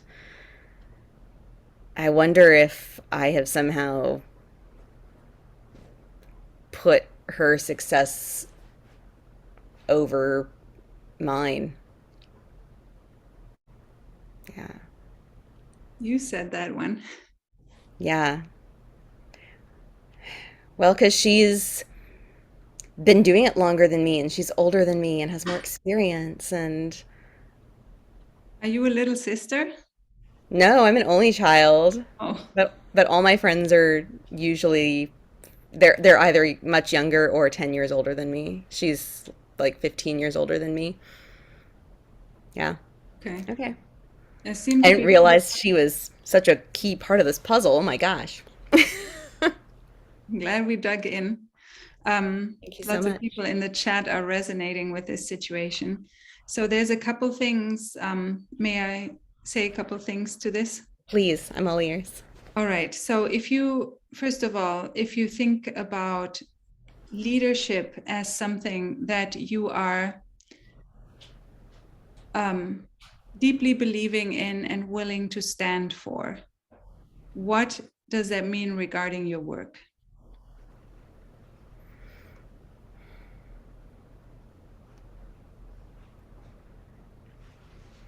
It might offend a lot of people, but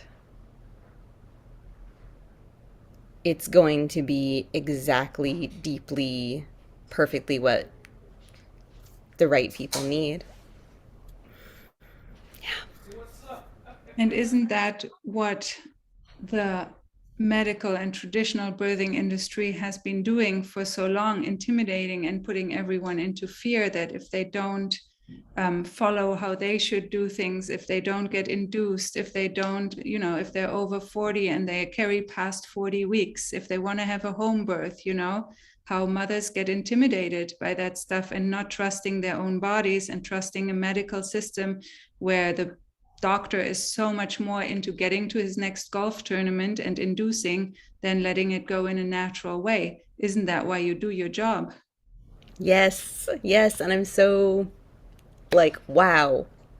and also just yay, you get why I'm doing this work.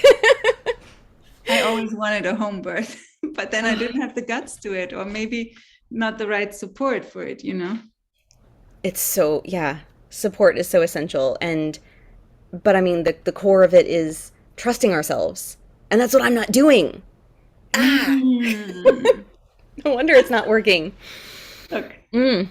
everyone's cheering for you. And this is why our medicine is what we need to apply to ourselves at all times, right? And as projectors, being always lovingly focused at the other. This is sometimes where we're not seeing what's happening, but yourself. One of my close friends who moved away, she's 36 and she just had her first baby. It was a completely unassisted pregnancy, no ultrasound, no nothing, and unassisted birth, just with her and her husband home. And for Amazing. myself, I'm like, oh, that's gutsy because, you know, you don't know birth defects or anything, blah, blah, blah. But she said, I just decided to trust my baby. My baby gave me messages. I decided to trust my body. My body told me everything's fine, and everything was fine. Yes. And this is such an inspiring story to me, right? And this is exactly why people need you, and they need you to stand in your power. They need you to trust yourself and your message and the soul message that is coming through. And if some people get pissed off, if other people get shocked, if medical professionals that you know will start judging you, prepare yourself for those conversations, you know? Yeah. Like, My 10-year-old was freeborn, oh, so is that very what it's similar. called? Freeborn? Yeah, free birthed, freeborn. Yeah. Wow. Born free. Um, and that was the most spiritual experience of my life. I'll say it that. And it's on my blog somewhere out in the internet, which, not very many people have found, but it's out Bring there. those And stories back. maybe I need to put it out there with the intention that, or with the awareness that people actually need to hear this. And it's not like I guess also another part of it is I have this, well, it's just what I do. It's not a big deal. Yeah. But it kind of, I mean, it's not a big deal to me, but it's a big deal to other people. Well, once you get pushback, that's when you know you're on the right path, right? And definitely connect with Barb here on the call. She's a longtime doula, All and right. and everything you're saying is so right on. So find more people in your network, who this is where we get to keep our blinders on, right? We cannot wait until we get that outside encouragement and for someone to appoint us as the leader, right? As projectors, we are self-appointed kings and queens. We have to Yes. self-appoint our leadership. And when we decide to do so and listen to soul and speak from their power, that's when the magic happens. Yeah. Oh, I'm just looking at the chat. I have to scroll back a long way. I keep seeing it. I haven't read any of them yet, but this was man. I hope some of y'all took notes. I didn't take notes because I was in it. Well, you got through the energetic upgrade, and you can always watch the replay later. Yes. Thank you so much. Thank I you, appreciate dear, you. for putting yourself on the hot seat. I know so many people get fired up by you and with you. So, So glad. woo, love you. Love you. Bye. So that was amazing. We got Jasmine coming in. So Nick, I think, is next. Do you want to unmute yourself? Let me put you on big too, so I can see your face better. Go ahead, Nick. I need my paper. Where's my paper? I forgot what my questions were. I have so many questions. But first I want to say thank you. This has been really helpful. I think the biggest takeaway for me, and sort of reminder is that, all the answers are within, and all my power lies within. And I love the way you put it, like what is, if you could express yourself and show up in a way where there were absolutely no consequences as far as other people's judgment, what would that look like? And that's a like such a quick way for me to get to that liberated space of feeling like, okay, this is what it would look like. So one of my questions I'm remembering now is, I'm a musician, definitely by birth. It's just like a gift I have to relate in that way with music. And the last 10 years has been kind of a hiatus away from really being committed to my musicianship and my craft, for a lot of reasons. A lot of it's been my own kind of healing journey around anxiety and ADHD and that kind of stuff that's made it really difficult to show up fully. And a lot of it's been a genuine, authentic sort of deep dive into other things, mainly consciousness and the world of spirituality and yoga and psychedelics and meditation and all these things. And so, in this moment, what I'm really focused on is showing up, in a way that's, really like showing up within where I'm living my design, but where I'm integrating all these things. And I really want to express myself musically and be the musician that I am, and just feel fulfilled as a musician. And at the same time, I won't feel completely fulfilled and complete if I'm not also expressing these other parts of myself and sharing knowledge and wisdom and showing up as a coach or a mentor or a guide in the realm of spirituality and psychology and all these things, and helping guide people towards really living a life that's aligned for them, where they have more freedom in their life and are more in tune with who they really are, and all those things. Really sharing, the things I've learned on my own journey with other people. And so I'm feeling kind of the pressure that I'm sure almost everybody else feels on this call at times, which is to like show up really specifically and on brand, quote unquote. And I don't like putting myself in a box. And that's the challenging thing right now is I don't want to just be like a session musician. In fact, I've really resisted that life because as a projector, I like my rest, and like I'm sitting here in Topanga Canyon in Los Angeles in nature, and I like to be in nature. I don't want to do the whole like touring hustle of getting on a tour bus and eating shitty food and having this whole lifestyle. I don't like to live. So I'm really focused on doing things on my terms right now and kind of writing my own script and making up my own lifestyle, which is a very projector thing to do, I know. And so I guess my main question would be, I think I probably know the answer deep down in my soul already, but my main question is really around this piece of business and showing up on social media and on the internet. How like specific and streamlined do you think that needs to be, just practically? Because I'm in my soul, it just feels like if I show up as, like I teach a lot. So if I show up as like a music teacher, it's like, well, that's not really who I am. That's just like a thing I do, or if I show up as a performer, it's like, well, that's just another thing I do. I want to show up as like the full human being and soul that I am, and just kind of do what I want in every moment, whether it's like sharing a song that I wrote or sharing a song that I like playing right now, or sharing a little nugget of wisdom that's been on my mind, or sharing that I'm inspired to like host a workshop of some kind, or that I'm going to have a class, and just kind of doing all these things. And the pressure I felt from other people is like, well, you're spreading yourself too thin, and then nobody really knows who you are. It's like, are you a musician? Are you a songwriter? Are you a teacher? Are you a spiritual teacher? Like, what are you? And for me, it's like, well, I'm nothing and everything. Like, that's who I am. Like, I'm just me right now. So I'm trying to figure all that out, and also, meet my practical needs of paying the bills and paying the rent and all that stuff, and playing the social media game,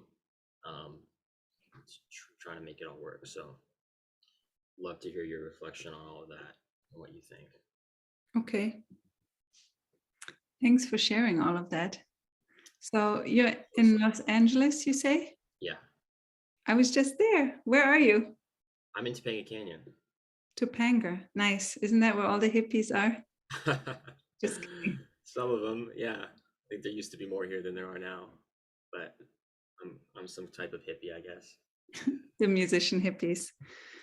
Okay, so thank you for sharing all of this. It sounds like a lot of magic. What is your profile?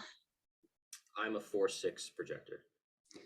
What's your authority? Splenic. Oh yeah, I think we already talked about that somewhere. Sorry, just my memory needs a refreshment. And what is your incarnation cross? Oh, I have no idea. You see, I can pull up the internet here and see if I can find it. Pull up the internet. I just pulled my profile up a second ago, so it should be right here. Incarnation cross. It says right angle cross of penetration 54, 53, 57, 51. And which centers do you have defined?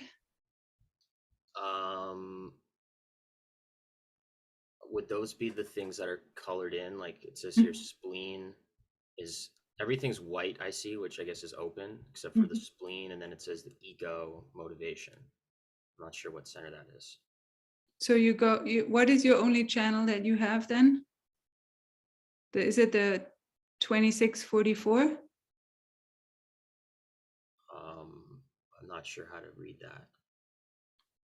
So the centers that you have defined, is that a small red triangle to the right and the left triangle?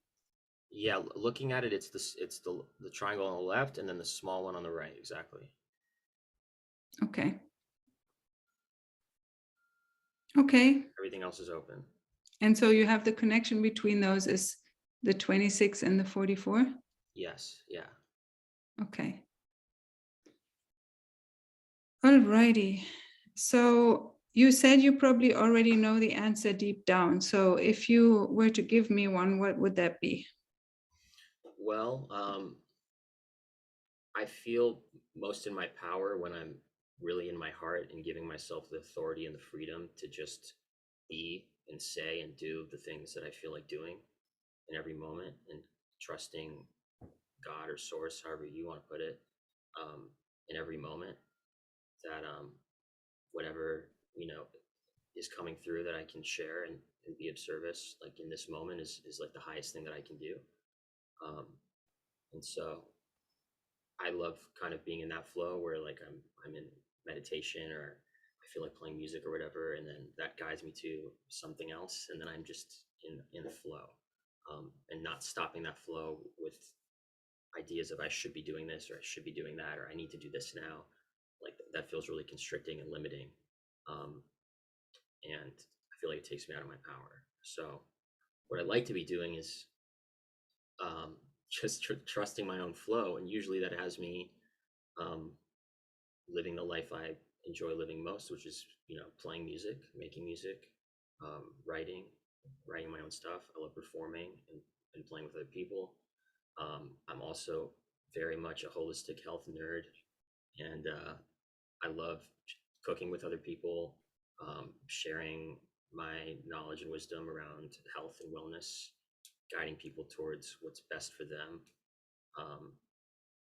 So I just love talking about the things I love talking about, and helping people and sharing my insight.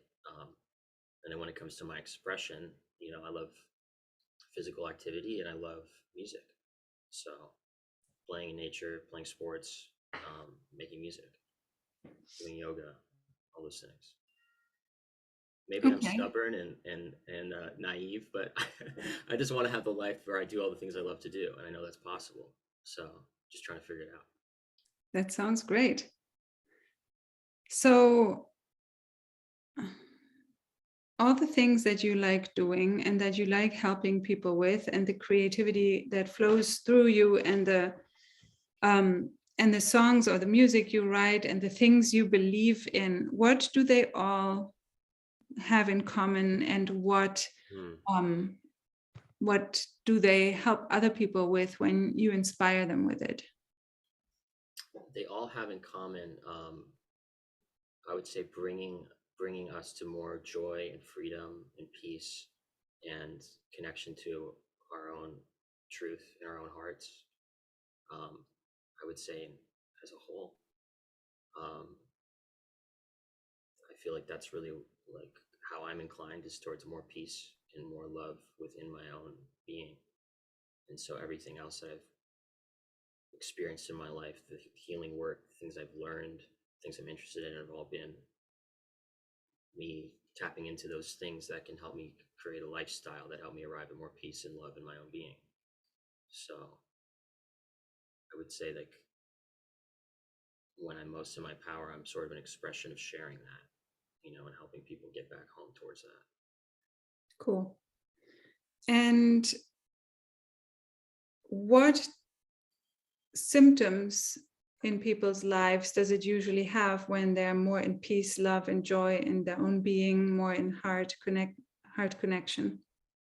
What symptoms? What do you mean by that? What positive symptoms show up in their lives when they are more in those states? I guess it just begets more of that. They're just happier and experiencing more freedom and ease and joy in their life, and peace and positive emotion. And typically you get to experience the true version of those people, as opposed to some, wounded or conditional version of that person. Sorry, I had to cough. No worries. Okay. And when they're happier and they're experiencing more freedom and joy and positive emotions, and they're living more their own true version, what effects does that have on other areas in their lives? They tend to find more success in business, and tend to find more success in creating more abundance in their life, and having the kind of relationships they want, living in the type of homes that they want to live in, having the type of friends they want to have, doing the things they love to do in their life, maybe taking the chance to learn a new thing or explore a new thing that they've had all kinds of reasons why they aren't doing it yet. They feel more empowered. And which big things in your life have you overcome? What was the big thing that you had to work yourself out of the muddy well with those things that you've learned? I would say, like, I'm kind of at the precipice of really breaking through these things at the moment, and I would say they're mostly, it's all really projector related stuff. It's getting over my codependency and fear of being vulnerable, fear of speaking my truth, fear of other people's judgments, and living a life of lack and limiting beliefs, where I think I have felt like, a life full of have tos and need tos and I shoulds, and a life where I'm not really connected to the wisdom of my own body and the wisdom of my own heart, and trusting in that power, and living with grace for that space. And what big struggles did that all bring in your life? Well, it brought me having to face a lot of my own pain and a lot of my own wounding and a lot of my own conditioning, and having to really be honest with where I'm playing small and where I'm not showing up authentically, and where I'm people pleasing, where I'm being codependent, where I'm being passive aggressive, where I'm bitter, definitely bitter. And it's also had me arrive ultimately at a lot of forgiveness for myself, forgiveness for my parents, for the shitty friends that didn't know how to be any less shitty. And yeah, I mean, it's the struggle has been really feeling all the feelings, I would say. And But what were can I just add on to this, just because I want to hear a little bit more of what were the outside effects in your life that showed up? Practice being vulnerable a little. I want to get more clear on your question. The outside effects of me doing what exactly? Of where you were passive aggressive, or where you were conditioned, or where you were acting Mm. from your wounding, or Mm. where you were disconnected from your body, or where you Yeah. were living from your limiting beliefs? Well, it had me just living more off my path and not really showing up fully and not But showing up in my power and feeling like I couldn't, feeling give scared me to. give me a movie scene. Okay. Like, how did that look in your life? Well, like I had jobs that were draining. Like Mhm. I was living more of like a generator manifester type life. That was not like me living my design. Um, I mostly hustled my whole life because my parents are hustlers, and I've honestly the last 10 years I've been completely exhausted and Hmm. just hustling and living in survival mode a lot, um, and not feeling ease and joy and flow most of the time in my life, and feeling like I have to do this and I got to do that and playing catch up, and it's really affected my health. It's really Hmm. affected What about your health? what's really affected my physical health. I would say the like lack of sleep and just the stress and not being in alignment and flow with the universal flow has certainly created more of a state of dis-ease in my body. Um, but being pretty tapped in, I've learned a lot of ways to make myself as healthy as possible, and I have the discipline to treat myself well in spite of that. So I've never really developed any serious health issues, I would say. It's been mostly stuff a lot of people deal with: anxiety, gut issues, digestive issues, I would say are the main ones. And then like nervous system stuff, just stress, exhaustion, um, irritability, difficulty focusing, ADD, ADHD kind of stuff. Um, that's mostly what I deal with. And all of that has made it harder for me to feel confident in doing what I do, which is why I haven't done it. Because I'm like, if I'm not feel like myself, then I don't feel confident and safe. There's part of me that feels guilty and really uncomfortable sharing myself and showing up because I know I'm not really showing up. This dysregulated version of myself is showing up. And so been really focused on just like regulating my nervous system, to be honest, and feeling grounded and at ease in my body and my being so that the real me and the real good stuff can come through. Um, Especially because of what I do is so embodied, being a musician, I have to really embody what's coming through. And the last 10 years has been incredibly painful because there's so much music that wants to come through me, and I have a hard time holding it in my nervous system. When you have a hard time staying focused and grounded and feeling peace and centeredness in your body, it's like it's just hard to contain the music and sustain it, and have it come through in a way that's honest and natural, and it doesn't leave me feeling completely exhausted and depleted, because I know it's the way it really feels and should feel when it's all happening right, is it actually feeds me and nourishes me and gives me energy. Hmm. Wow, I learned a lot right now. So Cool. thank you. You feel like you have enough to talk about now? Yeah, yeah, absolutely. Do you think other musicians or other people can resonate with this, and maybe other musicians are challenged by similar things? Absolutely, yeah. I mean, it sounds like what you're saying is you're guiding me towards being some kind of a mentor or coach to people that have had the struggles I've had. Isn't that what embodiment is? Yes. Um, Are you not a community role model? yes, I am. Have you managed to get less irritable and focus more? I would say on the whole, yeah, yeah. I wouldn't say I've arrived at a state of perfection or close to that sustainably yet, but I'm closer. Yeah. So on a, just because I like percentages, but on a scale of 0 to 100%, how much embodiment and how much do you walk your talk and live what you talk about? in percentage?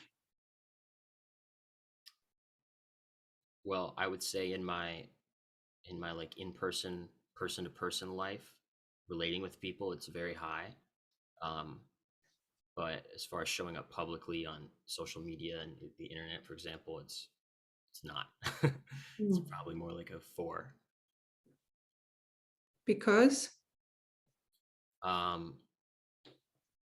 think it's because of a few things. I think it's still the codependency piece a little bit, the fear of being judged, also not being super clear and certain and confident about how to show up and who I'm really here to serve and what that all looks like, and not giving myself the permission to share whatever I want to share because I think it has to fit in some kind of box first, or has to make sense in some other kind of way first. Yeah. so if you took that piece out where you're not quite sure who you're helping with or how you're helping them, what would you just enjoy talking about and giving yourself permission to talk about online publicly, stand for, no matter what anyone thought? And what can you not shut up about? Thanks for asking that. I mean, right now I'm in the middle of like really getting a podcast going. I did my first podcast episode. I just love podcasts. I think I like it too because it gives me the freedom to have a long, in-depth conversation and really get into stuff with people. So the things I like talking about are how polarized we are in the world right now, and talking about consciousness and religion and belief systems and dogmas, diet dogmas, and all this stuff, and talking about health and diet and fitness and yoga and meditation, and talking about really how we can free ourselves as individuals and live together as one humanity, because I know it's possible. And I, as a projector, see a lot of the bullshit and nonsense that we don't need to be getting caught up in, as far as the way we think, the way we communicate, that's so limiting, and all this cancel culture nonsense. So that's what I love talking about. I know part of it is me projecting my own desire to be more free as a communicator. So I want everybody else to free themselves up too, but I know I have to do it first. So. And the fun thing is you can do it by doing it for others. Yeah. You're getting so much love in the chat. I'll have to check it out in a bit. Yeah. Can you tell me one last thing? Not last, but potentially, just I have another question. What's your conscious sun? Like in my astrology? In your human design chart, the top right gate. Oh, okay, let's look. On the left and the right, there's 2 lines of numbers going down.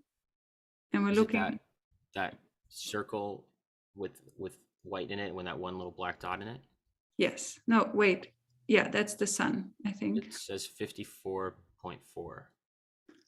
And what's the one under the personality column? Yes. Okay. Yeah, that's the top one, 54.4. And what's under it? Under it is 53.4. Okay, 54. Just wanted to get a quick glimpse. And I know there's people on the call here who have the same incarnation cross as you. I'm looking at this book, which I really like, for incarnation crosses by Chetan Parkin, who's also a projector, so I trust him very much. Your life theme is to penetrate life on many levels. Who would have thought? Wherever you go and whomever you meet, you always become engaged, reaching through your intuitive senses right into people's lives swiftly and without effort. If you pay attention, you can gauge others' motivations, ambitions, and fears, often instantly, understanding much about someone's life situation. Without always knowing how, you can shock others into a new awareness of their life circumstances, opening up the possibility for them to make substantial adjustments in their lives. Potentially deeply intuitive, you don't always appreciate the effects that your penetrating abilities have on others, nor that others do not necessarily have the same perceptions you do. And this is, I feel like, where a lot of your people pleasing will come from, because you have that penetrating, shocking aura, and then pierce that together with the focusedness of your projector aura, right? That is uncomfortable to people just energetically oftentimes, right? And so then you've been rejected or told off for it a lot in your life, and then you keep yourself small, right? But this is really your magic power to own, this is, you got to own being Nick, the uncomfortable one, right? And once you can own that, then you're actually not that uncomfortable anymore, because you're owning it. When engaging with people, be clear that you come from a place of integrity, and then also your only channel that you have, the 2644, is also integrity. So integrity is a big thing for you, rather than a place of manipulation. And remember to always access another's life from a foundation of love. Unnecessarily taking advantage of someone will eventually have repercussions for you and them, but instigating mutual growth and benefit will enhance your lives greatly. See, mutual growth, you're meant to grow from the things you're helping others with. And I don't feel this manipulation part from you either, but it's mostly manipulating ourselves into smallness. With your conscious sun in gate 54, you have an inner drive to move ahead in life, whatever it takes, and you are propelled into many environments where you get the attention of people who can further your aims. You have a motivation to advance, whether materially or spiritually or both. So you were talking about it makes the money better, it makes, you were talking about that. And with your will center defined, you're very set up as well to talk about money stuff, because that's the will center is where your self-worth and value system comes from, which is where you create wealth from. Whether you are friend working, networking, or making connections, your social origins are not as important as how you currently present yourself to those who might help you advance. Sometimes you befriend people briefly before moving on to other associations that will take you further in your objectives. In your drive to get involved and get ahead, make sure you pay attention to your type and authority, which always guide you toward what is deeply meaningful, and to the people who will make essential and lasting associations throughout your lifetime. So penetrate life on many levels. Well, that sounds like permission to me to do that. Not worry about it. Not worry about having to narrow the focus too much. People are saying, Nick, we're going to need your Instagram and your podcast name. Please, thanks. I'll type my Instagram here.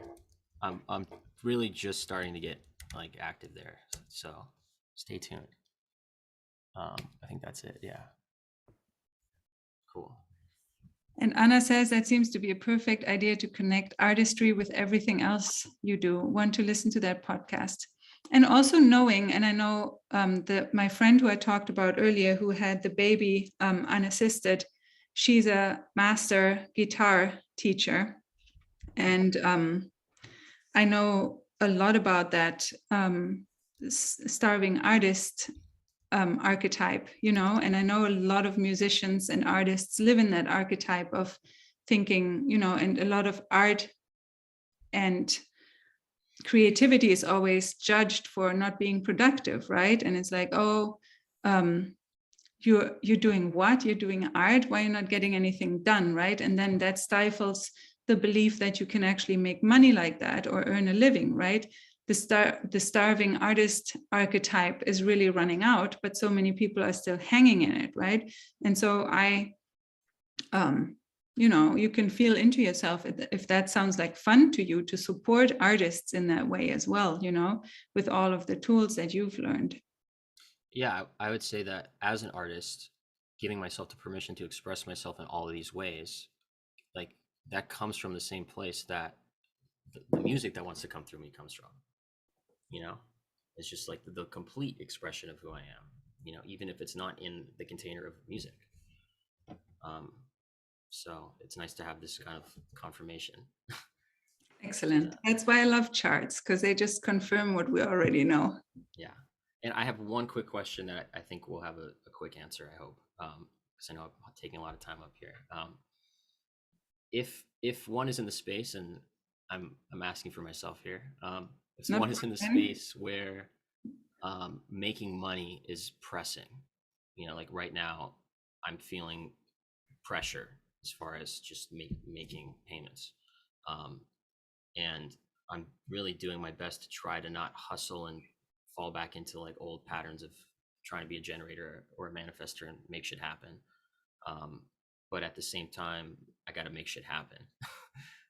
What is your advice when a projector is in a place like that, where it's like they need to make money right now, and maybe the business isn't totally lined up, where passive income and connections and all these things with clients can just start happening right now? What is your advice around that? I know that's kind of a tricky question. Well, it's a little bit also of a preference question, right? Because you have your will center defined, that makes it easier for you to push through with your will, but it'll also get you into the reds, right?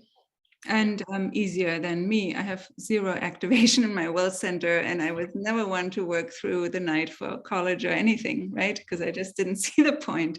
But from a very practical standpoint, and from my own journey and what my generator coach is also teaching, and what a lot of my clients have found, is that when your own business is coming from a place of tightness and urgency, it's much, much harder to create from that pure expression of soul, because then lack mentality comes in again, and we might accept invitations that aren't as right, maybe. So I would almost advocate more, even though I'm a 1-3 and I jump off any building right away without netting, right? But and I definitely burned through all my financial resources and ran out of money last year, which is not an experience I want to repeat or wish on anyone. And it caused a lot of stress on my relationships, on my parenting, on my business, and everything. It just made it so much harder to come from that original expression and that trust, right? So just, if you're a 4-line, you want to have foundations before you jump to the next level. It feels very uncomfortable to you naturally as a 4-line to just jump without knowing what's next. So for you or any 4-line, I would almost, or anyone who just likes to not feel financial pressure and under fear that way, and wants to create their business from alignment and build it slowly, because it'll be your thing you do all your life. Just build it slowly and adjust your work in the way that it still makes you money, but it's not gonna take all your resources, so that you just don't have as much pressure. Some people work really well with pressure, or they're like, I know I can make money anytime. For me, I had to really learn thoroughly and gently how to earn money, and I didn't know how to sell or replicate any sales or client process until a few months ago. But that's why my business is now growing so fast, because I did so much energetic work, and I'm like, oh, finally I figured out the last pieces, right? But you have to know for yourself, do you want to put yourself into that pressure situation, and can you trust and create from there? Or does it feel better for you if you keep your job at some capacity for a while longer and grow it slowly? Yeah. Well, I think right now the kind of question I face is most of how I see myself pursuing more business opportunities is through social media, which is why I'm feeling like I want to start tapping into that. But what feels really wrong and uncomfortable in my body is showing up inauthentically, with some agenda to like get clients now so that I can make money now. Doesn't work for us projectors. Doesn't work. No. So, but the flip side of that is like such a big leap into like complete, full, like unapologetic, bold expression, which is super exciting. And honestly, I just don't feel like there's any other way for me. So that's kind of how I see myself moving forward. It's just being like, here's who I am. These are all the things I do. These are the things I love to talk about. Like, I'm here to serve. And if you want to work with me, like, click the links below. Excellent. So what do you have to give yourself permission for today? I have to give myself permission to be everything that I am and share it without feeling like there needs to or should be some kind of limitation on sharing or embodying whatever it is that I feel like sharing or embodying. Perfect. Sounds great to me. Cool. Thank you so much. This was really great. I'm grateful. You're welcome. I just was going to ask, was this helpful in any way? It was very helpful. Yeah. When I first started talking, I said that I feel like I know the answers deep down, and this has confirmed that I knew the answers deep down. But hearing it shared by you and hearing what you read was really helpful to hear it broken down that way. So I thank you very much. You're welcome. We just pulled out what you knew deep down. We pulled it out all the way through. So it's not just deep down anymore. Yes. Yeah. Beautiful. Love it. And definitely look at all the love you're getting in the Let's chat. check it out. Thanks for the love, everybody. Bridge job. I think Nick has a job. The funny thing, can I tell the quick story, Nick? What story? How we know each other. Sure. Just because it's so random. Nick messaged me on Instagram and said, nice account, thank you, so helpful, love your ebook. And then I got an email from not another Nick, but I didn't know that. I got an email from a Nick from my software company and telling me I got nominated for something. And I replied and said, thank you. And then that Nick said he's going to be at the masterclass. And I said, oh, I didn't, are you a projector too? And he's like, I'm the one who, I'm that guy, and I'm that Nick. And I'm like, oh, that's so funny, So Nick, I think Podia, it's Nick from Podia. Can you guys believe it? Everyone knows you, Nick. Now they want to hear your podcast. Nick from Podia. I'm not Nick from Podia. That must be the other Nick. Oh, well, then I don't know. I'm not Nick from Podia. Well, then I just told you guys the wrong story. No, but, it's okay. You definitely got most of the story right. You thought I was a different Nick, and I was like, no, we've already been talking. And you're like, oh, that's you. Okay. No, I know that we'd been talking out, but I thought that you were Nick from Podia. No, I don't even know what Podia is actually. What is Well, Podia? Well, now you have to look. Okay, I will. Anyways, so this is not Nick from Podia, but this was still a funny story in my head. Yeah. All right, I have time for one more short one, and then I have to eat some lunch, and then I have a podcast interview in a half hour. So, okay. All right. Me and me. Okay, let me see. Where's Nora? Let's do both of you, but let's make it quick.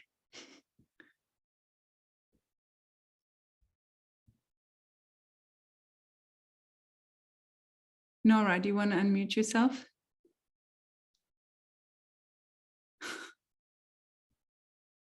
Or Vinicius, if I say your name correctly. Yeah, I'm here.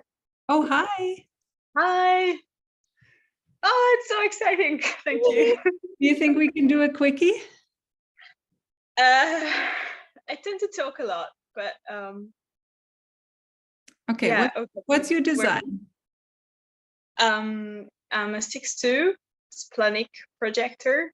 Mm-hmm. And I guess I don't know exactly what my question is. It's just I quit my job like a year and a half ago. I used to be I'm still an economist, but I used to work in that.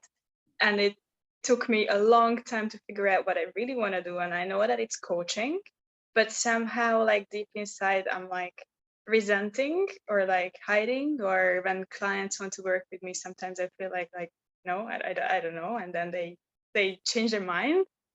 But I also feel like this last period has been very difficult. Also like intense therapy and coaching and all sorts of working through and trying to fix myself at every level. So I also feel like I want to rest. I want to go traveling. But then also there is that money side, exactly what Nick was talking about, of like, okay, I still have some savings, but how much do I want to like live up? And then it's kind of just like a mix of this. And if I think about traveling, then I think of like, okay, what I'm gonna do about my business, or how I'm gonna make money, or like, am I like giving it up or something? If I think about just focusing on my business, I feel like I'm tired and I've been through a lot and I need to recharge myself. And I'm also stressed about the money part. So it's just this kind of confused state, I guess, and I know I can see myself, like, I don't know, in like 5 years, I know I will be super successful. And like, I know I can do this. I want to do a podcast and a lot of things, but just somehow it's getting there. I have a lot of ideas, but I'm not really doing them because of, I don't know what.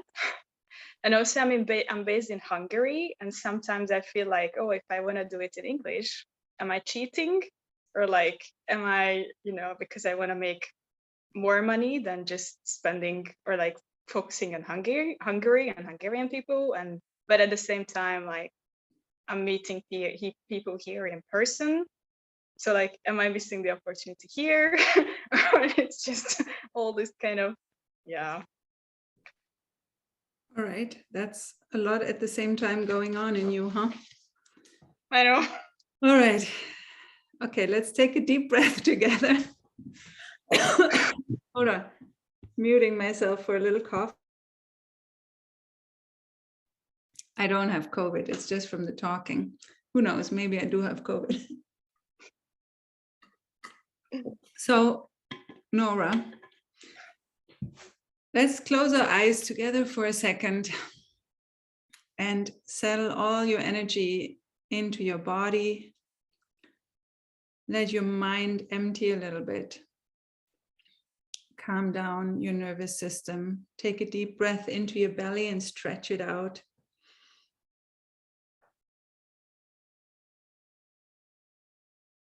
Put your attention on your heart.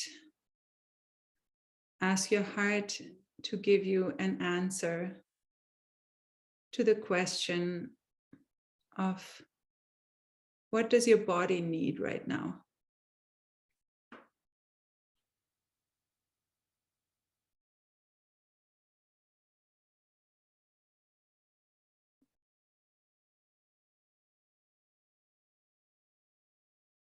I get scared from this. Like, I don't know, what if I want the wrong thing? Or like, it's very hard to connect with like what's inside here, because I feel like I've been like closing it for too long or pushing it away for too long. But like, my immediate thing is like resting and recharging. It has been really a lot emotionally and on like every level. Where do you want to travel? Somewhere to the sea. I was thinking about doing the El Camino, which it's not really resting, but I do love hiking and I do love walking. So but definitely somewhere natural, and the sea. And if you visualize yourself walking the El Camino and being by the ocean and being in nature and being on your spiritual path and meeting people and sometimes not talking to anyone, and then sometimes meeting strangers and having inspired conversations, and doing that for a couple of weeks, how does that feel to you?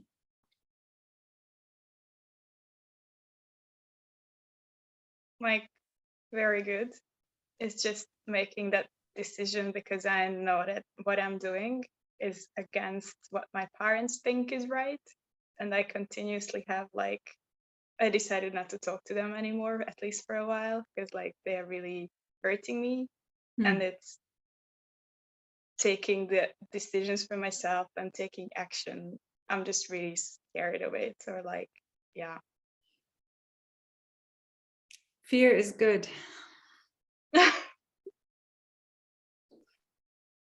Remember, you're growing into that role model more and more, right? So your parents would say this is wrong, and your body says this is the right thing to do. It's your decision who you listen to and who you trust.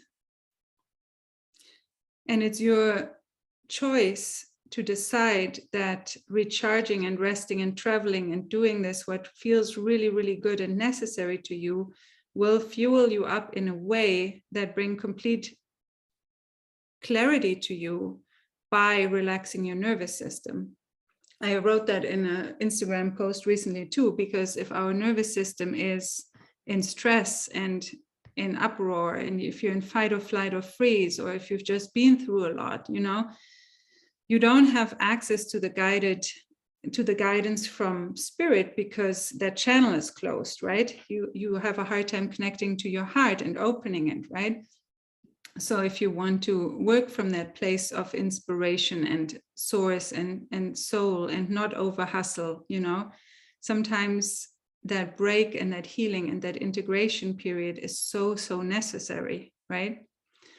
And trusting that your body communicates with you what it really needs. And if it had the energy and the inspiration and the clarity for going forward in your business, it will communicate it to you. But maybe right now something else is needed first.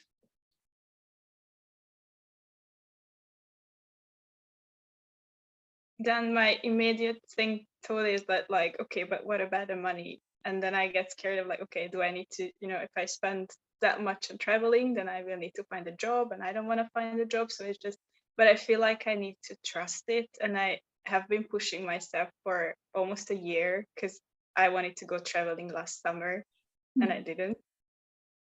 Yeah. It sounds like you just have to do it.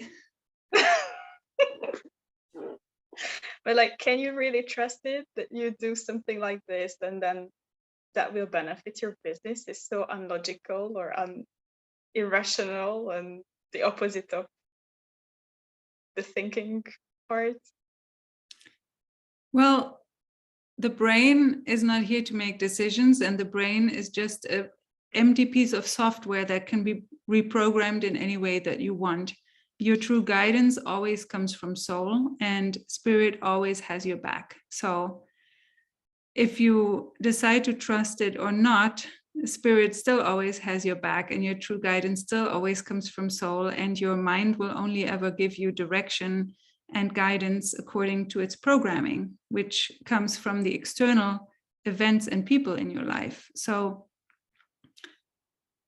can you really trust? I mean, can anyone give you a guarantee? No, but for me, when I was in the scariest areas of life and when my money was running out, things came randomly from everywhere and held me just as much afloat as I needed to be held afloat, with like a couple wanting to be coached by me, even though I'd never done couples counseling, right, for $400 a session. And like little things like that. I was like, I have no idea where this is coming from, but spirit is definitely keeping me afloat so I can figure this stuff out, right?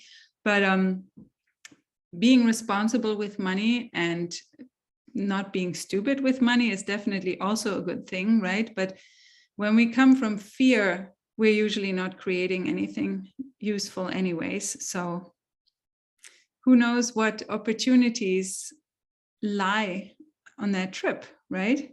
What inspiration comes through, what ideas you have, you know? It's really for you to set that intention. It's not external, it's internal. You create anything, everything from internal. So if you want to have that belief that it will benefit you, then it will. I'm already so excited about your journey. Thank you. I'm feeling your body's gratitude already. Does that feel more relaxing? Yeah. And like, I guess it's like, I think I know my answers. It's just I'm always looking for external validation and people allowing me to think in a way that I'm thinking, or to give myself permission to. How old are you, Nora? I'm 31. Okay, is that a legal age in Hungary to make your own decisions? Yes. Okay, there you go. Permission Thank you. granted. Thank you. Excellent. I think this solved the problem. All right. Well, let us know how it goes. If you're in the Projector Purpose Playground group, I'd love for you to post in there maybe sometime too about your experience with this, how you started trusting yourself, and maybe what that journey did for you. So, Okay. because, you know, you just started going on the roof, so that'll be interesting for everyone to watch. And then, you know, before you can be that Buddha at 50 years old sitting in your role model chair. All right. Yeah, that would be my pleasure. All right. Thank you. Thank you so much. You're so welcome. All right. Let's do, I hope I say your name right. The universe won't let you down, Nora. See, everyone says that. Bye, Crystal. Okay. So Vinicius, is that how I say it? Are you still here? Yes, that's it. You What got it kind- right. What name is that? Is that Spanish? No, it's Brazilian. Brazilian. Portuguese. Portuguese. Yeah, Brazilian Awesome. Portuguese. Hello there. Hi. All right. Let's do this. I have to hop on a call in a few minutes and we can solve this. I know we can. All right, very quickly, as I have a lot of time to plot what I want. I tend to desire things, to want things, and when I get them, or when I start to getting them, start to work out, I tend to drop. Like, all right, I got it, I did it, challenge concluded, next. I read somewhere that's how a projector works. You know, projectors love to understand systems. So like, I understood the system, worked, all right, next. But that's not like lucrative, you know. For example, I've been mentalizing, that's like a co-creating to do human design analysis for quite some time. Last Saturday, in one night, I got 3 from 0 to 3, like in the same moment. It was even weirder, like what? Yeah, and now I'm having a hard time doing it. It's like I'm not having fun. What did you get 3 of? Sorry. 3 people for I do their human analysis. Oh, Human design and analysis, yeah. So 3 clients? Yeah, thank you, clients. And now you don't want to do it? Yes. And I'm studying, I'm doing a course and etc. And when I get it, I don't want it anymore.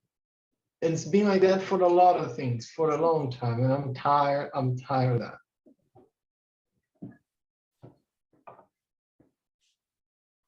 What about it? What about these 3 clients and the human design analysis does not sound fun to you? Oh my God, being sit here in front of the computer and not talking to the person live, you know. I would a lot more rather prefer to talk to the person live, you know. Oh, here you have this channel. This, like, if I could schedule the person maybe small meetings during the week, oh, that would be a lot more interesting to me, because I like talking and not like, you know, typing for a week and then deliver. Hey, why did you set it up this way if you like live things? Good question.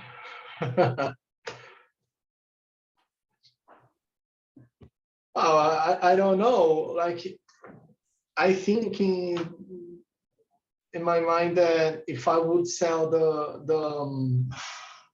it would be more like a counseling. I forgot the right word. It would be a lot more expensive, and I feel like I wouldn't get the clients, you know, because for you to spend like 1 hour of your day to talk to a person about human design, and you have to have a lot of background, a lot of study, and so basically what you're doing, you know, and I don't feel like I could find the right customers and right clients here in Brazil. Mm.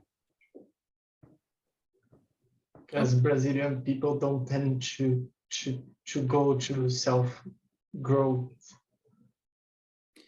What is your profile? 5-1. And what is your authority? Emotional. Emo. Okay. Yeah. In your life, have you given yourself time to be with your emotional wave and time for decisions? I'm doing now, since I've discovered human design, I'm doing now. Were you trained to make fast decisions in life? Yeah. Choose, what do you want? Choose right now. No, there's no time to think. Just choose what you want and go. That's it. Generator conditioning. So you're basically just living that out, right? Because you're saying, I tend to want things, and then when I get it, it's the next thing, right? And moving through processes maybe in a too fast manner and not aligned manner for you. That's interesting. Because you haven't ever given, how old are you? Sorry. 31. 31. 32. More of you guys, 31 to 32. Yeah. Also legally old enough, I hope, in Brazil to make your own decisions. So it sounds like you haven't ever learned how to give yourself the space to be slow and to honor that things change for you and to take your time with something. And when you don't take your time with something, and that's the first thing when you started talking, I tend to want things, then they work out, the challenge is concluded, next, understanding systems, you know, but you said that's how projectors are like. Yes, we do like to understand systems, but a lot of people who live from their conditioning, they just go for the external fix, right?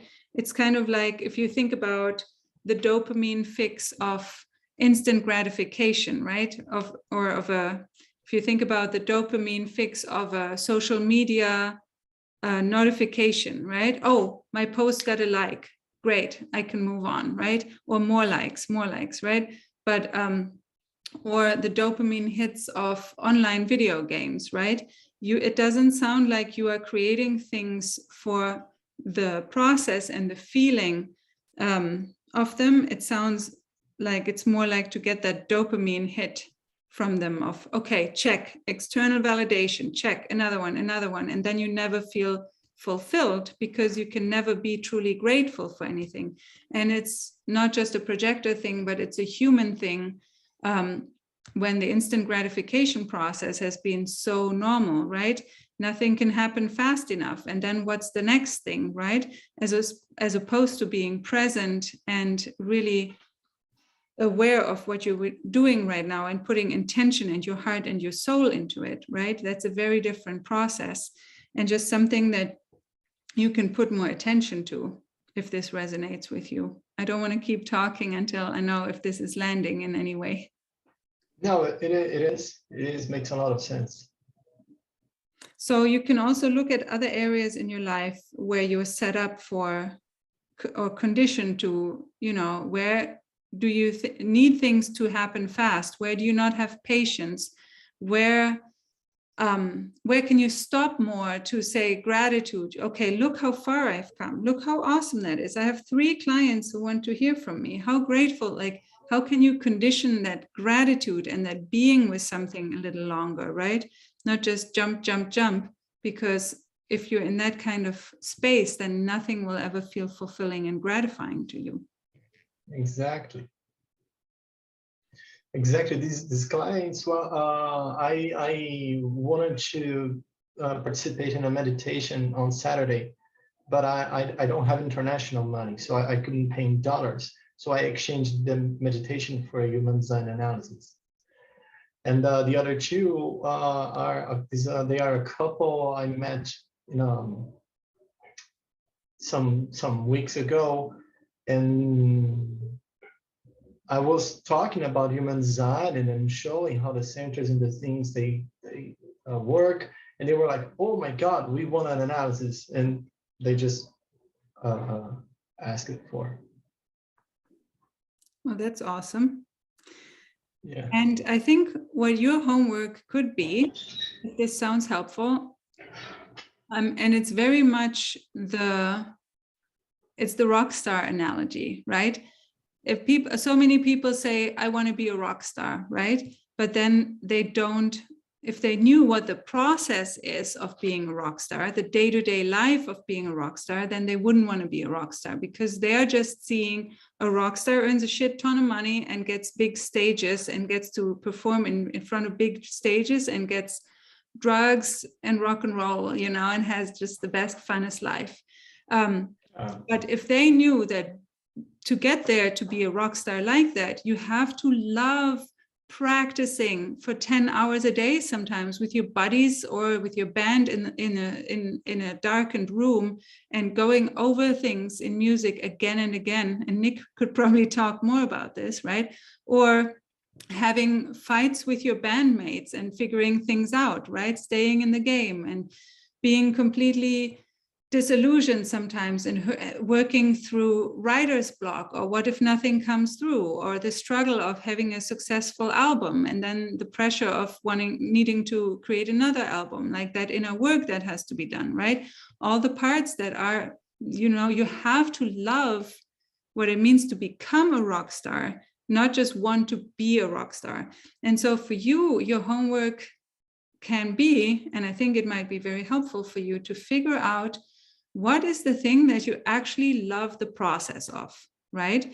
You get yourself away from goal thinking and accomplishing and getting things checked off the list a little bit, to exploring in your being with meditation or with your soul or whatever, or just with knowing maybe, or going in through your emotional wave, understanding what are actually the processes you enjoy again and again in life, you know, and just build it around that a little bit more.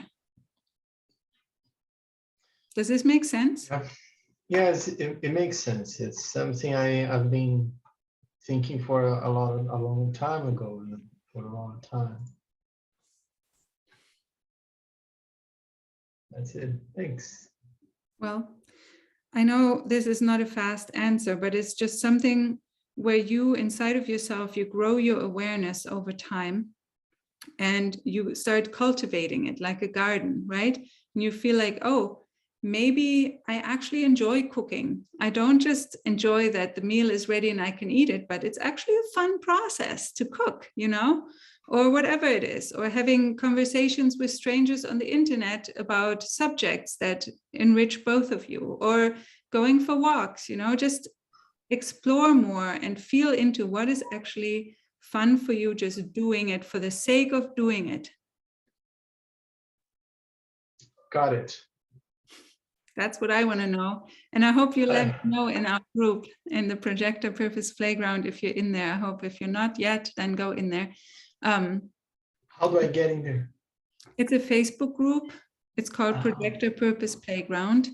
Or you can message me on Instagram, because I want to know now what things you're going to enjoy doing. All right, I'm just taking note of, where is my note here? Someone just posted it in the comments. Your Instagram is Alexandra Ternietti. Yes. All right. All right. Anna posted the group, and it's a Facebook. Oh, thanks, Anne. It's also, if you find my Instagram, it's in my bio on my Instagram. It's somewhere as well, the group. All right, thank you. Was this helpful? Yeah, it's very helpful. I'm just a little bit like, again, I'm a little bit scared because I like human design. I really loved it. It changed my life. But if I don't have if I don't enjoy making the analysis, then it's not something I should be working with. You can try it a couple times. Just do it because you said you'd do it and then not do it again. Yes, what I'm thinking about is, for example, I'm an English teacher here in Brazil, and I really love it. It's very funny. I really enjoy doing it. But to get to that stage of enjoying it, I had to learn the English first. And it took some time. It took a long time. So that's what I'm counting on human design, because you know, it takes time until I master the subject, and I don't. When I master the subject, maybe I will not take so long to make one analysis. So it's gonna ease the process and open space for that face-to-face chat that I would rather much prefer.